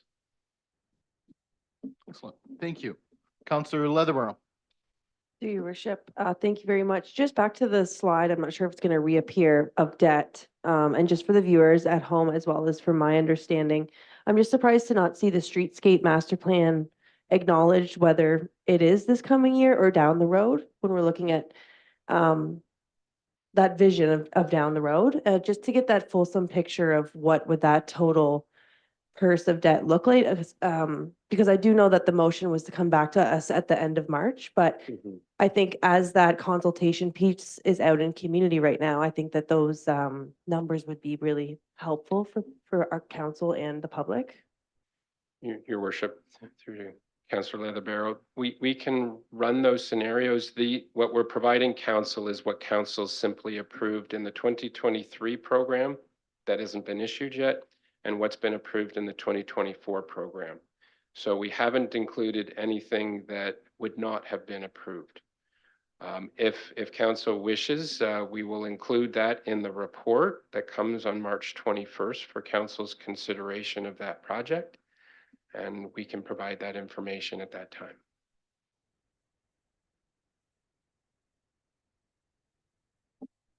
Let me just say yes, please. If you could include that for March 21st. Yes. Any other questions? Councillor Martin. Thank you, Mayor Accioni. Is it possible to bring that slide back up of debt on page 7-8? Thank you to the magical people in the back room. Estimated 2025 principal and interest gross repayment 3.92 million. That's principal plus interest based on the debt load of 28.2 million. You've identified the opportunity to offset that, to mitigate that with the potential land sales or building sales, but that is a one-year mitigation. So your Worship, through to Councillor Martin, what we would recommend is that it's not used to fund the cost of debt, it's used to reduce the issuance of debt. So the amount of debt that's issued is lower, and then the burden going forward for principal and interest repayments is therefore lower. So 1.4-ish million off of 28 million against Right. 28 Yes. million. Yes. Okay. So Yes. it is still 26.6 million. Yes. Okay.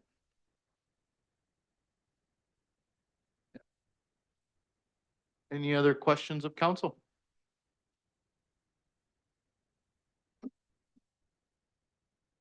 Seeing none, I'd like to thank you for that explanation. Thank for you. everyone. Yeah. Thank you, Your Worship. And if I could just want to thank staff for sticking it out, red gold star for everyone. And I want you to share your dedication with Thursday's group. And Your Worship, if you noticed some scrambling through the evening, it was the fact that we were experiencing a cyber event as we sat here this evening. And so it's contained, but it's the reality that we live in. And so thanks to our IT department, both in the back room and from afar at home, as well as in the Caribbean, who responded on demand to handle an event. Thank you. I'd like to echo and thank staff very much for sitting here.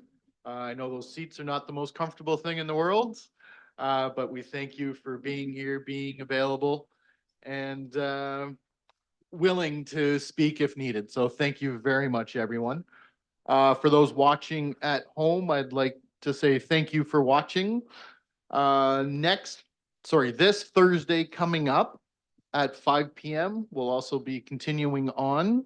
And for those curious, we will have the museum, economic development, downtown development, small business center, physician recruitment, information technology, engineering department, which will be talking about building bylaw, parking, transit, and the paratransit, as well as public works, waste, sewer, and water.